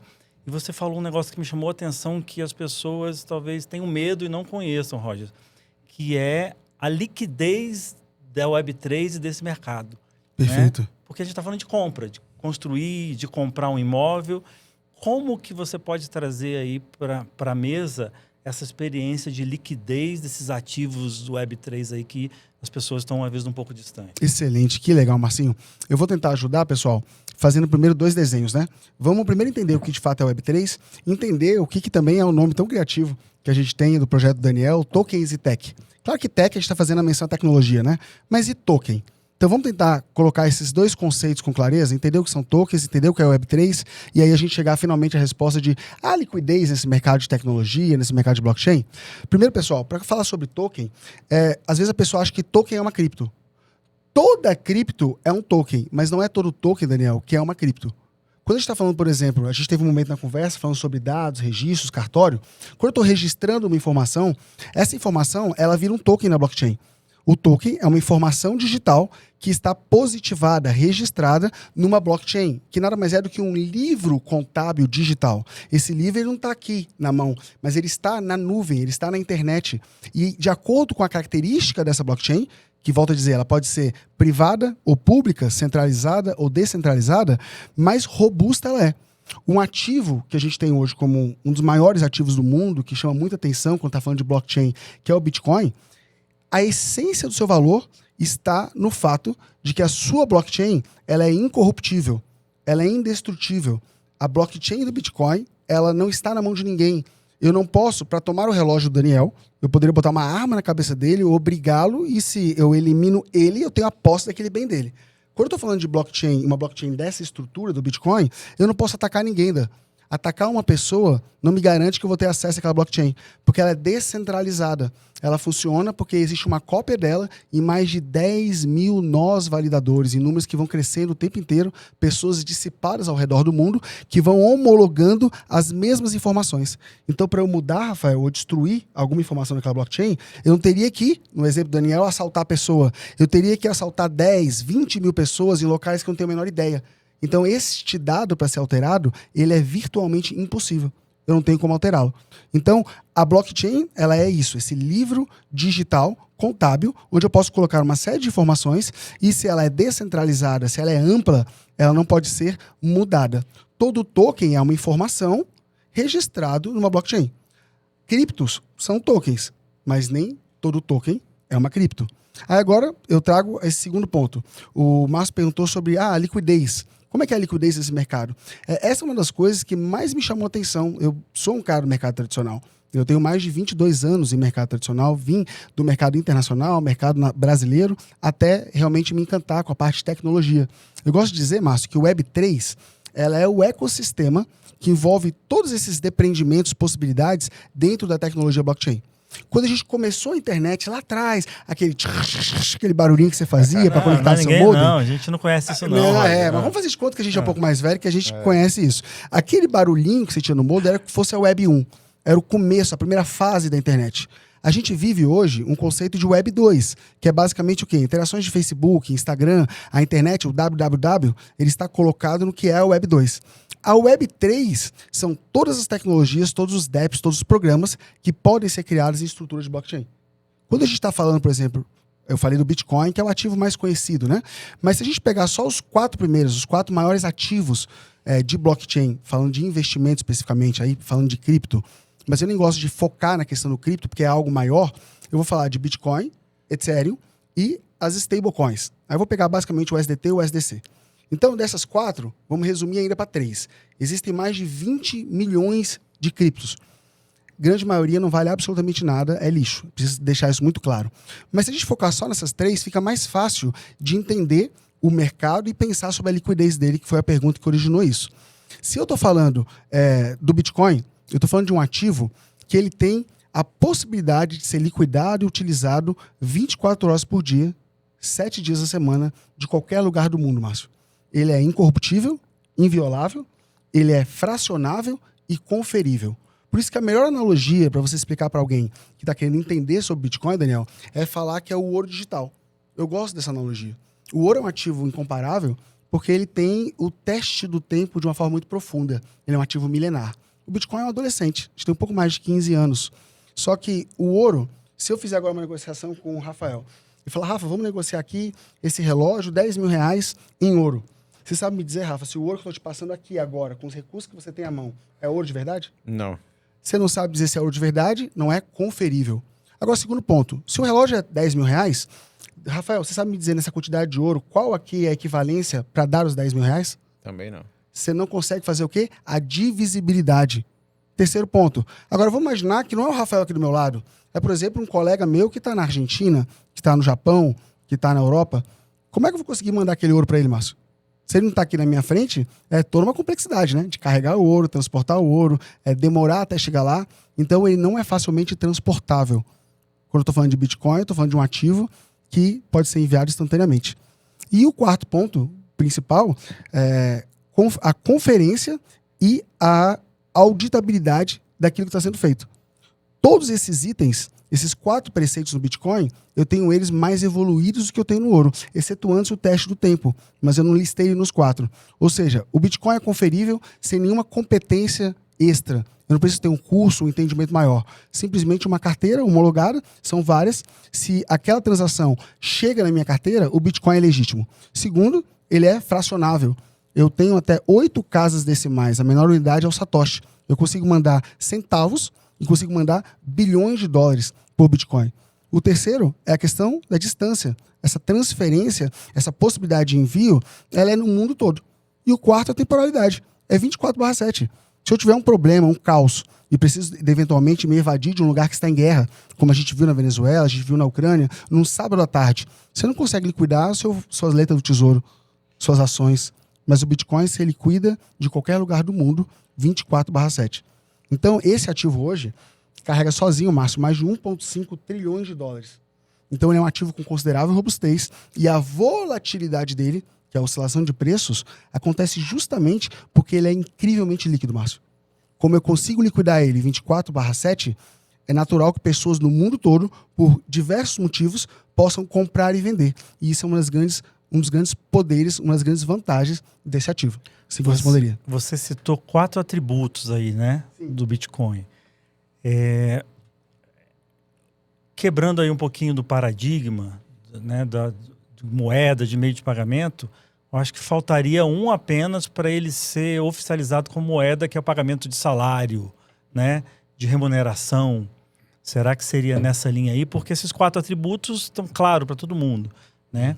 E o que precisaria para ele ser oficializado como né, meio de pagamento? Ó, que legal, Márcio. Alguém que já ouviu falar em lei de brecha? Não. Lei de Brecha diz que quanto pior a moeda, mais rápido ela é usada. Num presídio, por exemplo, as negociações são feitas aqui, em cigarro. É a coisa mais fácil de você transitar e você consegue fazer negócios, vender rapidamente. Supondo que você está ganhando seu salário em dólar ou em peso colombiano. Qual que você vai gastar primeiro? Você vai gastar primeiro o peso colombiano. Lógico, né? Você sabe nem se aquela porcaria vai estar valendo daqui a 10 dias. Você vai querer se livrar dele agora. Agora, o dólar você vai querer conter. Se você ganha em ouro, em diamantes, e está ganhando uma moeda, sei lá, do Zimbábue, qual que você vai gastar primeiro? A moeda que você não tem nenhuma confiança no que ela vai valer. Então, o ativo, quanto mais valioso, mais você retém ele, mais você tende a mantê-lo, preservá-lo. Investimento, por exemplo, em terras, o real asset, que os americanos falam, ele é tão consolidado porque, em regra, terra se valoriza no decorrer do tempo. Ela não é corruptível. Você comprou um lote de 1.000 metros quadrados, dificilmente vai mudar aquele tamanho. Ele é aquele tamanho, está escriturado, está protegido e ele não pode ser inflacionado.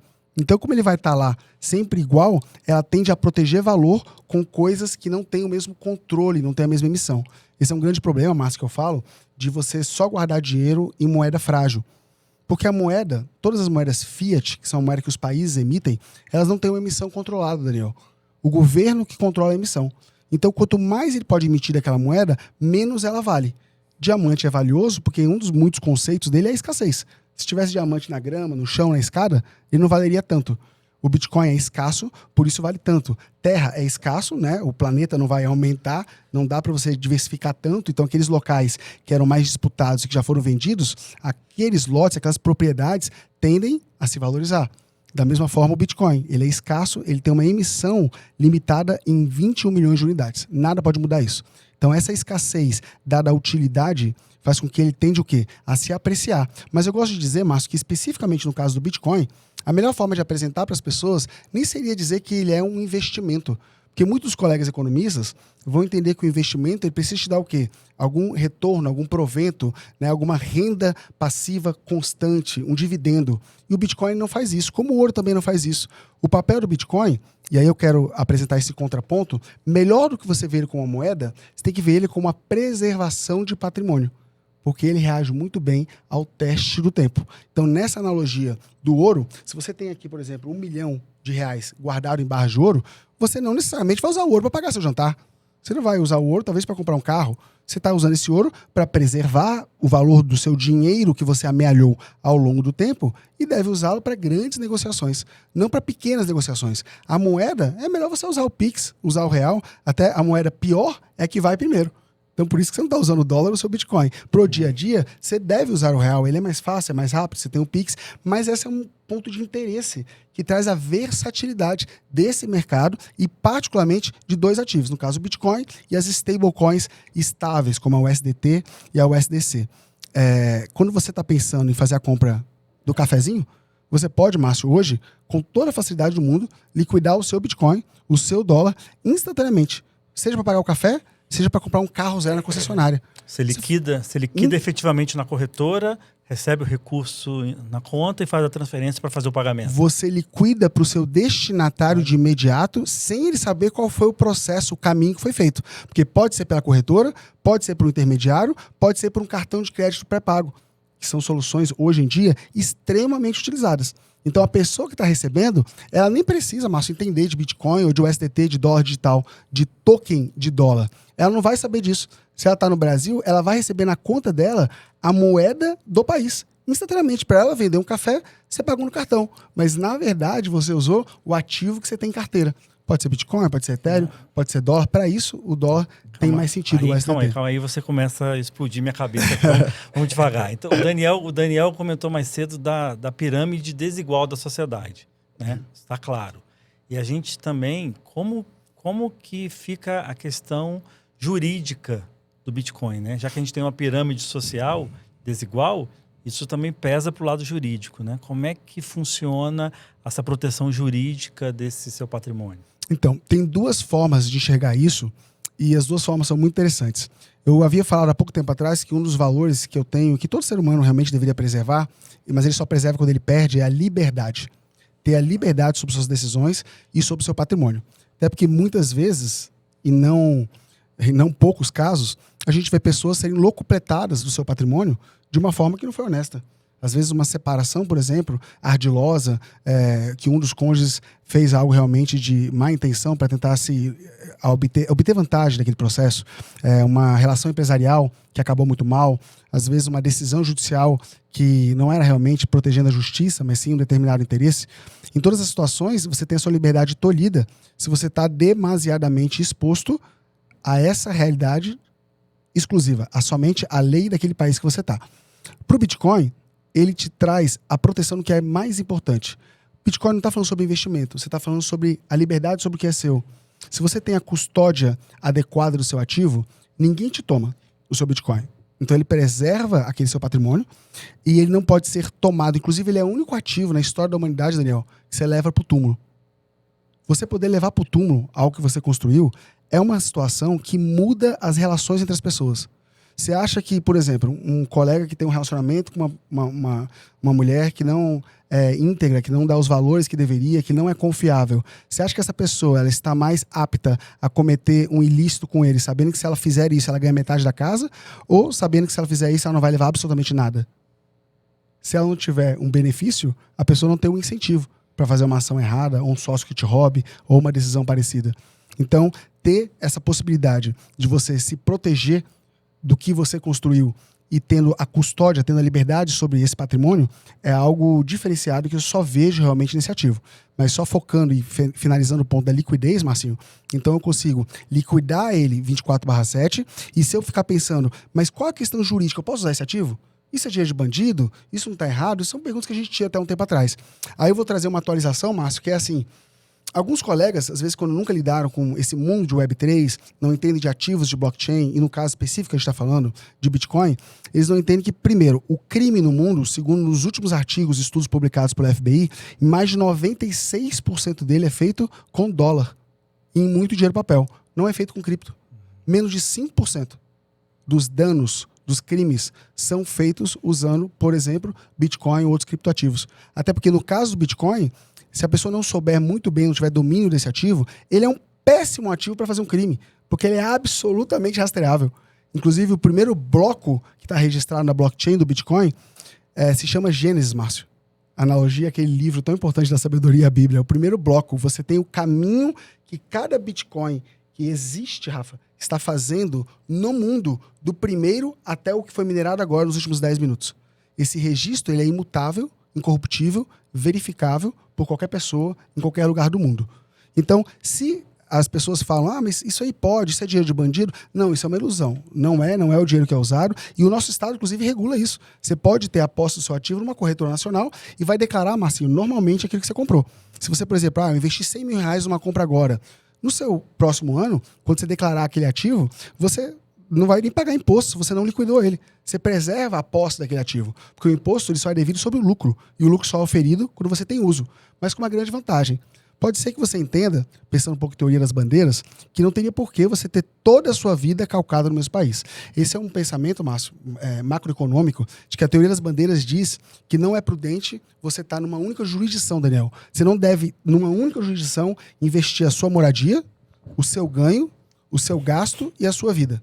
Então, por isso que você deveria olhar para outras jurisdições, como, por exemplo, investir em mercado americano, investir em outros países. Quando você está com um ativo desse e ele não está sendo usado no mundo real, ele está em blockchain. Ele está sobre a sua posse e ele, legalmente falando, você, inclusive, não está gerando nenhum efeito tributário sobre ele. Você tem, inclusive, o direito, caso você queira, de nem estar declarando isso oficialmente às autoridades. Afinal de contas, quantas vezes já não viu bases de dados da Receita, por exemplo, serem hackeadas? Você acha que todas as informações que estão na Receita são seguras? Não são. Tantas vezes foram corrompidas. E será que todo mundo que corrompeu, que teve acesso a essas informações, é para fazer coisas boas ou para usar esses dados para cometer crimes ilícitos? Você não deveria revelar tudo que você tem, nem da forma que está legalmente positivada. Você pode preservar isso sem estar fazendo nenhum ilícito. Sobre liquidez, eu tenho uma conta na Binance que eu criei com a ajuda do Rogers, né? O Rogers, há mais de 5 anos atrás, ele me presenteou com uma carteira, né? Ele me ensinou, ele gravou um videozinho. Oi, amigo. Né? Oi, amigo. Me mandou um vídeo como é que abria. Carteira, né? E aí ele me deu umas moedinhas lá, né? as moedinhas, porque você pode ter frações da moedinha, como você pode ter uma moedinha inteira. Claro. E aí ele me Verdade. deu as moedinhas inteiras, né? Me deu lá umas 3, 5 moedinhas lá. Ele falou, só observa aí, né? Aí ele plantou aquela sementinha. Depois, é claro, ele foi na base do leitinho ali, né? Não foi na feijoada de uma vez, né? Me ensinou numa corretora menor, Claro. enfim. Depois eu fui para Binance. Para degustar, né, esse processo. E aí ontem eu tinha uns USDT lá na Binance. Pra quem não sabe, é dólar, só que tokenizado, né? E aí eu fui vender. Eu ainda não tinha precisado vender, não sabia como é que era. E o que eu fiz? Usei a IA, né? Fui lá, printei, né? Para não perturbar o Rogers. Printei e joguei lá no chat GPT. Aí ele me deu o caminho que eu tinha que fazer. Aí detalhe, tem o P2P, que é a venda direta. Então, como é dólar, e aí o dólar tem o dólar comercial, que é o usado, mas a gente sabe que quando a gente compra e vende é outro, né? É o turismo, enfim. Então lá tem um monte de gente querendo comprar. E ele tá dando a cotação que ele paga. Então você tem uma lista de pessoas querendo comprar aquele USDT seu. E você escolhe com quem você quer negociar. E aí ele tem lá uma classificação, enfim, né, de confiabilidade. Sim. Até ontem eu não sabia disso. E aí eu fui lá. Que é como o Mercado Livre era no começo, né? Sim. Você vendia, negociava, vendo os critérios do vendedor e do comprador. E aí foi interessante porque aí eu escolhi quem estava pagando mais. Cliquei em vender. A pessoa... digitei os meus dados lá, que já tinha salvo. Confirmei. Ele fez o Pix para mim, ou seja, aquela pessoa fez o Pix para minha conta e ficou um contador, um reloginho lá. Para você E aí, liberar o pagamento. Aí caiu na conta, aí você tem um tempo para isso, você vai e confirma que você recebeu. Aí a pessoa te manda mensagem, olha aí, né? A pessoa do outro lado tava, Claro. olha aí, né? E aí eu recebi o dinheiro na conta e cliquei em liberar. Aí a pessoa do outro lado recebeu o Presenciou na USDT. prática a liquidez imediata e absolutamente regulada, Márcio. Nesse caso que o Daniel está dando um exemplo, de ter feito pela Binance, ele está fazendo por uma corretora regulada. Mas essa é uma das grandes maravilhas. Primeiro, Token Tech, que é o nome do projeto. O Daniel usou o dólar, ele não usou dólar papel. Até poucos anos atrás, a gente só viajava com dólar papel. Mas você pode viajar com token de dólar, que é o dólar igualmente que você teria no papel, só que registrado na blockchain. Aí você pergunta, poxa, mas isso é confiável? Eu vou te dizer que o USDT, que é a maior stablecoin que a gente tem hoje no mundo, Márcio, ela é um dos maiores detentores, por exemplo, dos títulos do Tesouro Americano. Inclusive, o governo americano tem muito interesse que essa empresa ela sempre dê certo, porque ela se fosse um país, seria o 8º país que mais detém títulos do Tesouro Americano. Ou seja, ele é um cliente bom para o governo americano ou não? E você acha que o governo dos Estados Unidos é uma economia pequena ou uma economia grande? Uma economia enorme. E olha que curioso, Márcio. A USDT, Daniel, é a empresa mais lucrativa do planeta. Se você dividir o lucro do USDT pelo custo de funcionários, ela é a empresa mais lucrativa do mundo. Aí você fala, ué, mas Nvidia, Apple, todas as grandes empresas. Claro que uma Nvidia, uma Apple, para fazer os seus bilhões de dólares, ela tem uma estrutura gigantesca com muitas e muitas pessoas. A USDT tem menos de 50 funcionários. Numa estrutura minúscula, consolidada. Então veja só que interessante, eles terem olhado lá para trás para o que a gente entende que vai envelhecer bem, que é tecnologia Web3, blockchain, fez eles tomarem a frente desse mercado de tokenização, tokenizaram o dólar, ou seja, para cada dólar digital que eles emitem, que é o USDT, eles têm de fato um dólar físico no seu caixa. Pode ser físico de modo expresso em papel, mas nesse caso eles vão ter títulos do governo americano, que é o ativo com mais liquidez no mundo. Então por isso que tem um lastro, por isso que é confiável. Então você agora, amigo, quando você for viajar, depois a gente vai deixar aqui um link para você, por exemplo, abrir um cartão de crédito pré-pago, você pode pegar os seus USDTs, tokens, e liquidar na sua viagem sem pagar IOF, sem ter um spread diferenciado e sem um risco. Às vezes você está saindo com $1.000 no bolso, se você perder aquele seu casaco, foi os $1.000. Mas agora se você está com o seu cartão, você bloqueia. E você só usa o que você precisa, sem estar precisando de carregar dinheiro papel e com um custo muito mais acessível. Essa é uma aplicação prática do dia a dia que você pode ter, dando atenção para esse tipo de tecnologia. Isso eu acho interessante, porque a ouvinte, né, quem está assistindo, talvez pense, rapaz, mas isso é complicado, e por ser complicado, eu posso perder, né? Porque a gente vive num país que tem muito golpe, e se utilizam né, de meios que são pouco conhecidos para aplicar os golpes. Né? Pirâmide financeira, né? Aí acham que é um problema multinível. Não, utilizaram do multinível na época que poucos conheciam para aplicar a pirâmide financeira. Né? Depois utilizaram vários esquemas com Bitcoin, porque é difícil, as pessoas não têm o conhecimento. Não entendem o ativo, né? E aí acaba queimando o ativo. Então, é importante que as pessoas busquem um conhecimento, em vez de deixar de investir por falta de conhecimento. Né? E é aquela história, o medo de perder tira a vontade de ganhar. Perfeito. A maioria das pessoas não buscam conhecimento, elas simplesmente ficam com aquilo que ela enxerga em volta, com aquela informação que ela teve. Ela não busca sair dali. Tem aquela uma frase que muitos dizem, né? Que é o fruto não cai longe da árvore. Eu começo a falar que sim, ele pode cair longe da árvore, né? Ele pode ser colhido e vendido no mercado. Então, o que faz a diferença? É você se deslocar. Sai de onde você está, se você quer ter um conhecimento diferente.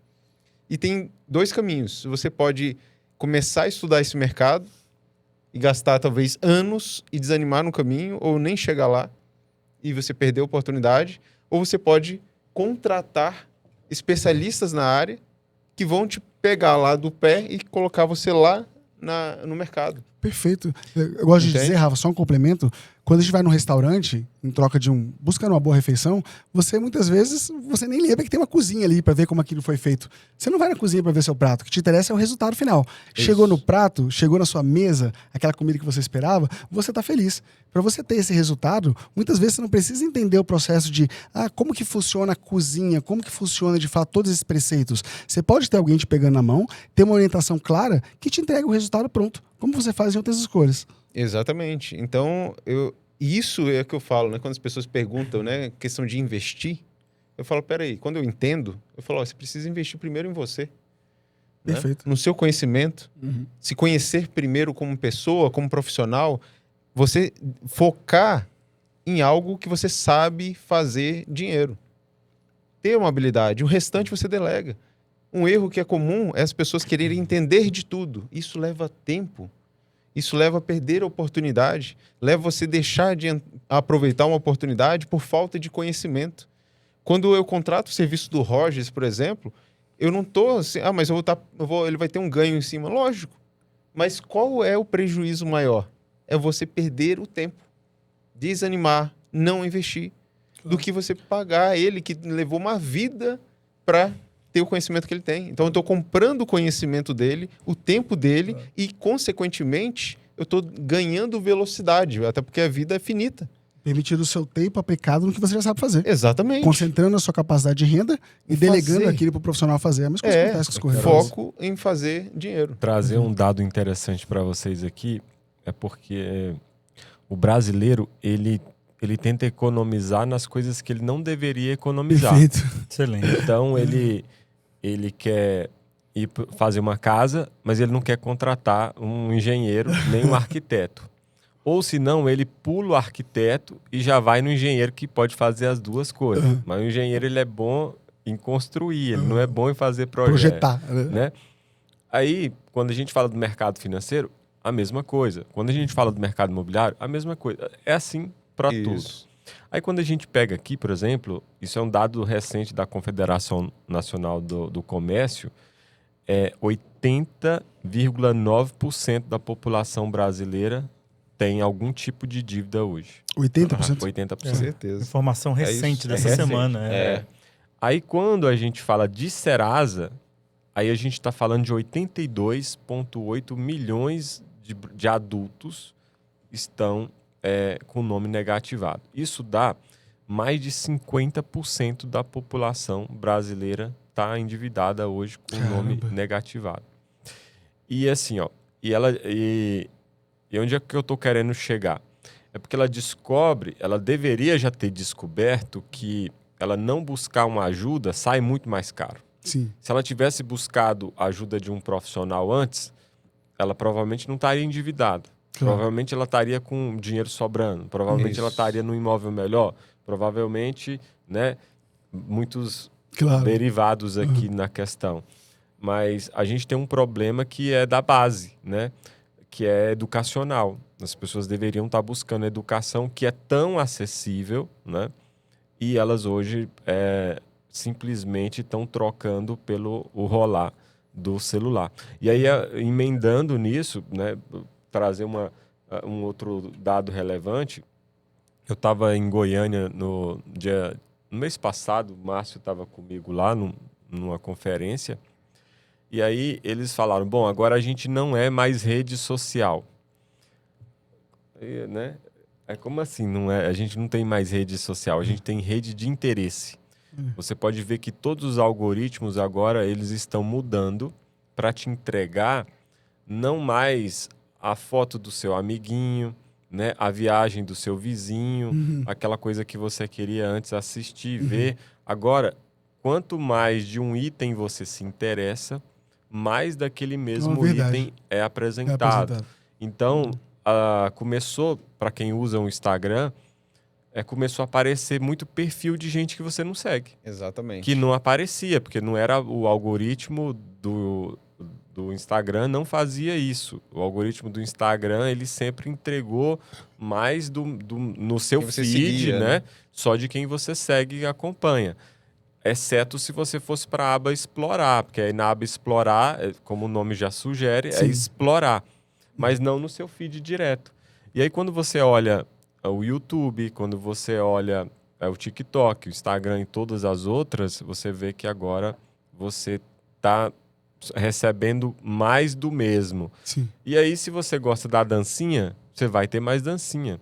Se você gosta do funk, você vai ter mais o funk. Do sertanejo, mais o sertanejo. Se você é o cara da Bíblia, que gosta, né, de estudar, você vai receber mais Bíblia.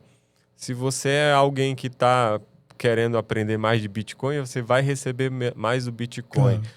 Aí a pergunta é, que informação o brasileiro médio está buscando? O que ele está recebendo? O que ele está consumindo? E a gente está numa roda de rato sem que as pessoas percebam que elas estão, né? Sim, então, daí o papel importante dos especialistas, porque cada um aqui, especialista na área que na forma de atuar, tem o papel importante de alertar ao seu cliente. Olha, isso é assim, isso pode ser assim, como o Márcio trouxe a analogia aí da biblioteca, né? Exato. E é interessante o que você trouxe, Daniel, até quando você começou a falar, é uma frase que eu costumo dizer muito, né? As pessoas erram, né, por investir onde deveriam economizar e economizam onde deveriam investir. E é simples você entender. Se a riqueza, quando você está falando de números, tá? A riqueza é oposta à pobreza e isso é correlacionado ao comportamento. Consequentemente, se você faz o oposto do que você faz, você vai ter o resultado oposto. Se uma pessoa é financeiramente pobre, ela começa a mudar o comportamento, a mentalidade dela, consequentemente, ela vai melhorar. Ela vai começar a sair de onde ela está para outro, até mesmo fisicamente. Então, tudo parte do princípio da pessoa ter consciência de onde ela está e para onde ela quer ir, né? E essa questão do conhecimento é algo que as pessoas tendem a fugir, e até pegando o gancho que você falou das redes sociais, você vê por que foi para essa questão de interesse? Porque prende mais. E aí vem a questão, né? A gente pode ser intencional, ou melhor, deve ser intencional com as redes sociais, né? Ou a rede, né, de interesse, e começar a pesquisar o que a gente quer realmente, né, dentro do que a gente está buscando. Eu quero entender mais sobre Bitcoin. Seja intencional em pesquisar Bitcoin, criptoativo. Ou começa a falar perto do celular que já vai funcionar. Né? Vai parecer mais sobre isso. Ah, mas eu não sei, eu ainda estou inseguro. Pesquisa. Né? Talvez é o primeiro contato que você está tendo sobre isso, talvez aqui com o Rogers. Busque outros profissionais. Né? Assim como você também tem, a gente sempre orienta, né? Você vai comprar um celular, não vai só numa loja. Né? Hoje tem a internet, pesquisa em outras empresas e fecha com aquela que te fizer mais sentido. Profissional, na área de serviço, que a gente presta serviço, é a mesma maneira. Faça essa cotação e feche com o que faz mais sentido. E nesse sentido, Rafael, você, na sua atuação profissional, o que você mais viu de gestores, né, errando nas finanças das empresas deles? Excelente, excelente.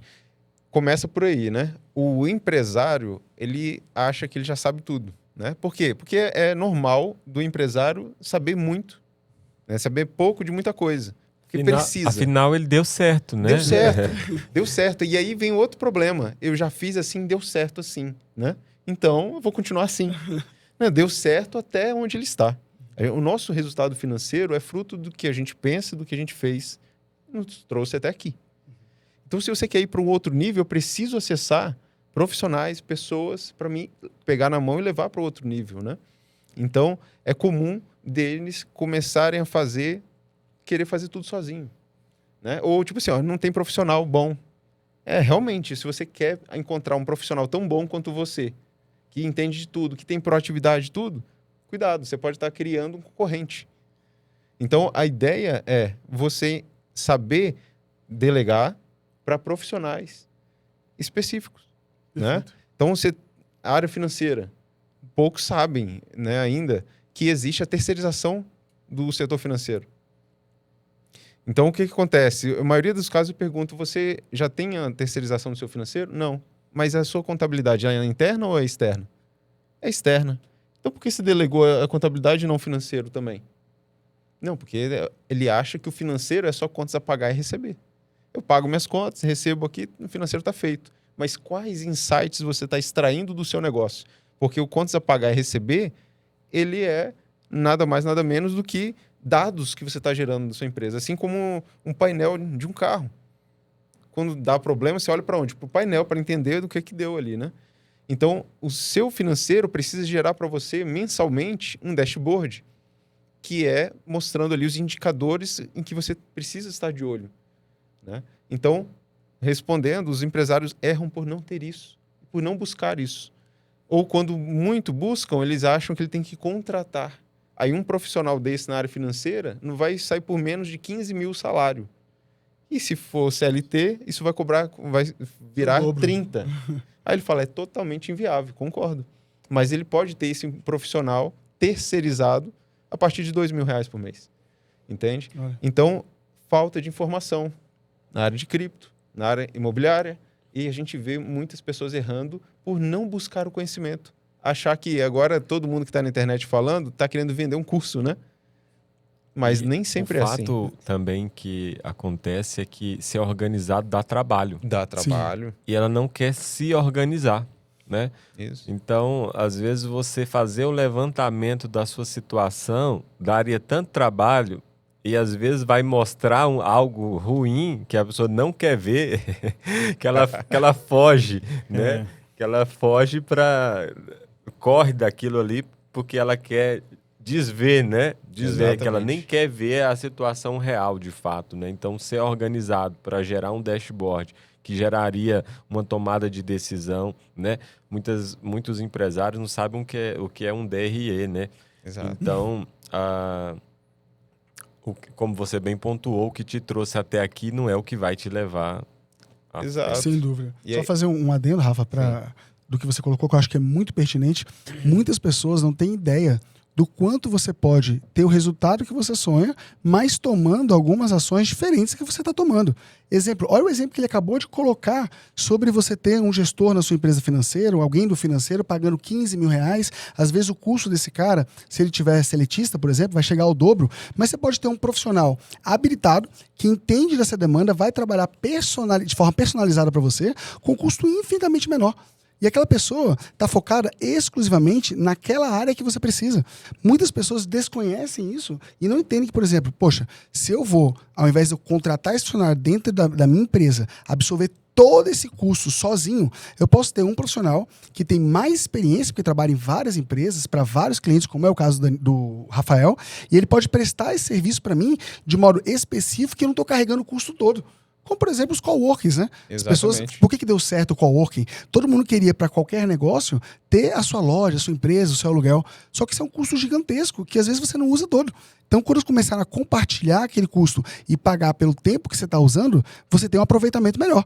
Quando você tem um profissional fazendo esse BPO, um profissional habilitado, fazendo o que o Rafael faz com tanto carinho, com tanta eficiência, você tem aquele cara focado e você está pagando exclusivamente pelo trabalho que ele faz para você naquela seara. Você não está pagando por ele 30 dias, 365 dias do ano, férias, todos os custos envolvidos quando você Exatamente. traz o funcionário, né? E acho que até fazer esse gancho, Rafa, queria também escutar de você o que você acha que é a maior mentira que o mercado financeiro conta para as pessoas comuns hoje em dia. Boa.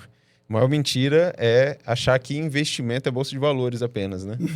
Então, quando a gente fala no mercado comum, né? É comum as pessoas vincular, você trabalha no mercado financeiro? Então, qual é a dica que você me dá sobre investimento? Qual ação né? eu compro? E aí onde entra naquilo que a gente falou no início, de buscar realmente entender a realidade de cada um. E a maioria das vezes, a resposta é, começa investindo em você. Parece ser, tipo assim, meio que ignorante, né? Tá me chamando de burro, alguma coisa assim. Não, é real. Porque para você fazer mais dinheiro, você precisa ter conhecimentos que você e habilidades que você ainda não tem. Para você investir melhor, você precisa ter mais capacidade de investimento. Para você ter maior capacidade de investimento, você tem que gerar mais. Então, esse é um dos erros comuns, né? Da pessoa querer o que é fácil, né? E aí onde muitas das vezes ele acaba entrando naquela de cair em golpes. Porque é mais fácil, rentabilidade mais alta, mas ele não quer ter a paciência, né? Não, mas esse aí que você está me falando vai demorar muito. Não, mas Volta ao como que que você falou, né? Terceirizar, a pessoa ela quer economizar no que deveria investir e quer investir no que deveria economizar, né? Exatamente, exatamente. Então ela quer cortar caminho. E não existe, leva tempo. A questão é, quanto antes você despertar para isso, o quanto antes você vai alcançar os seus objetivos.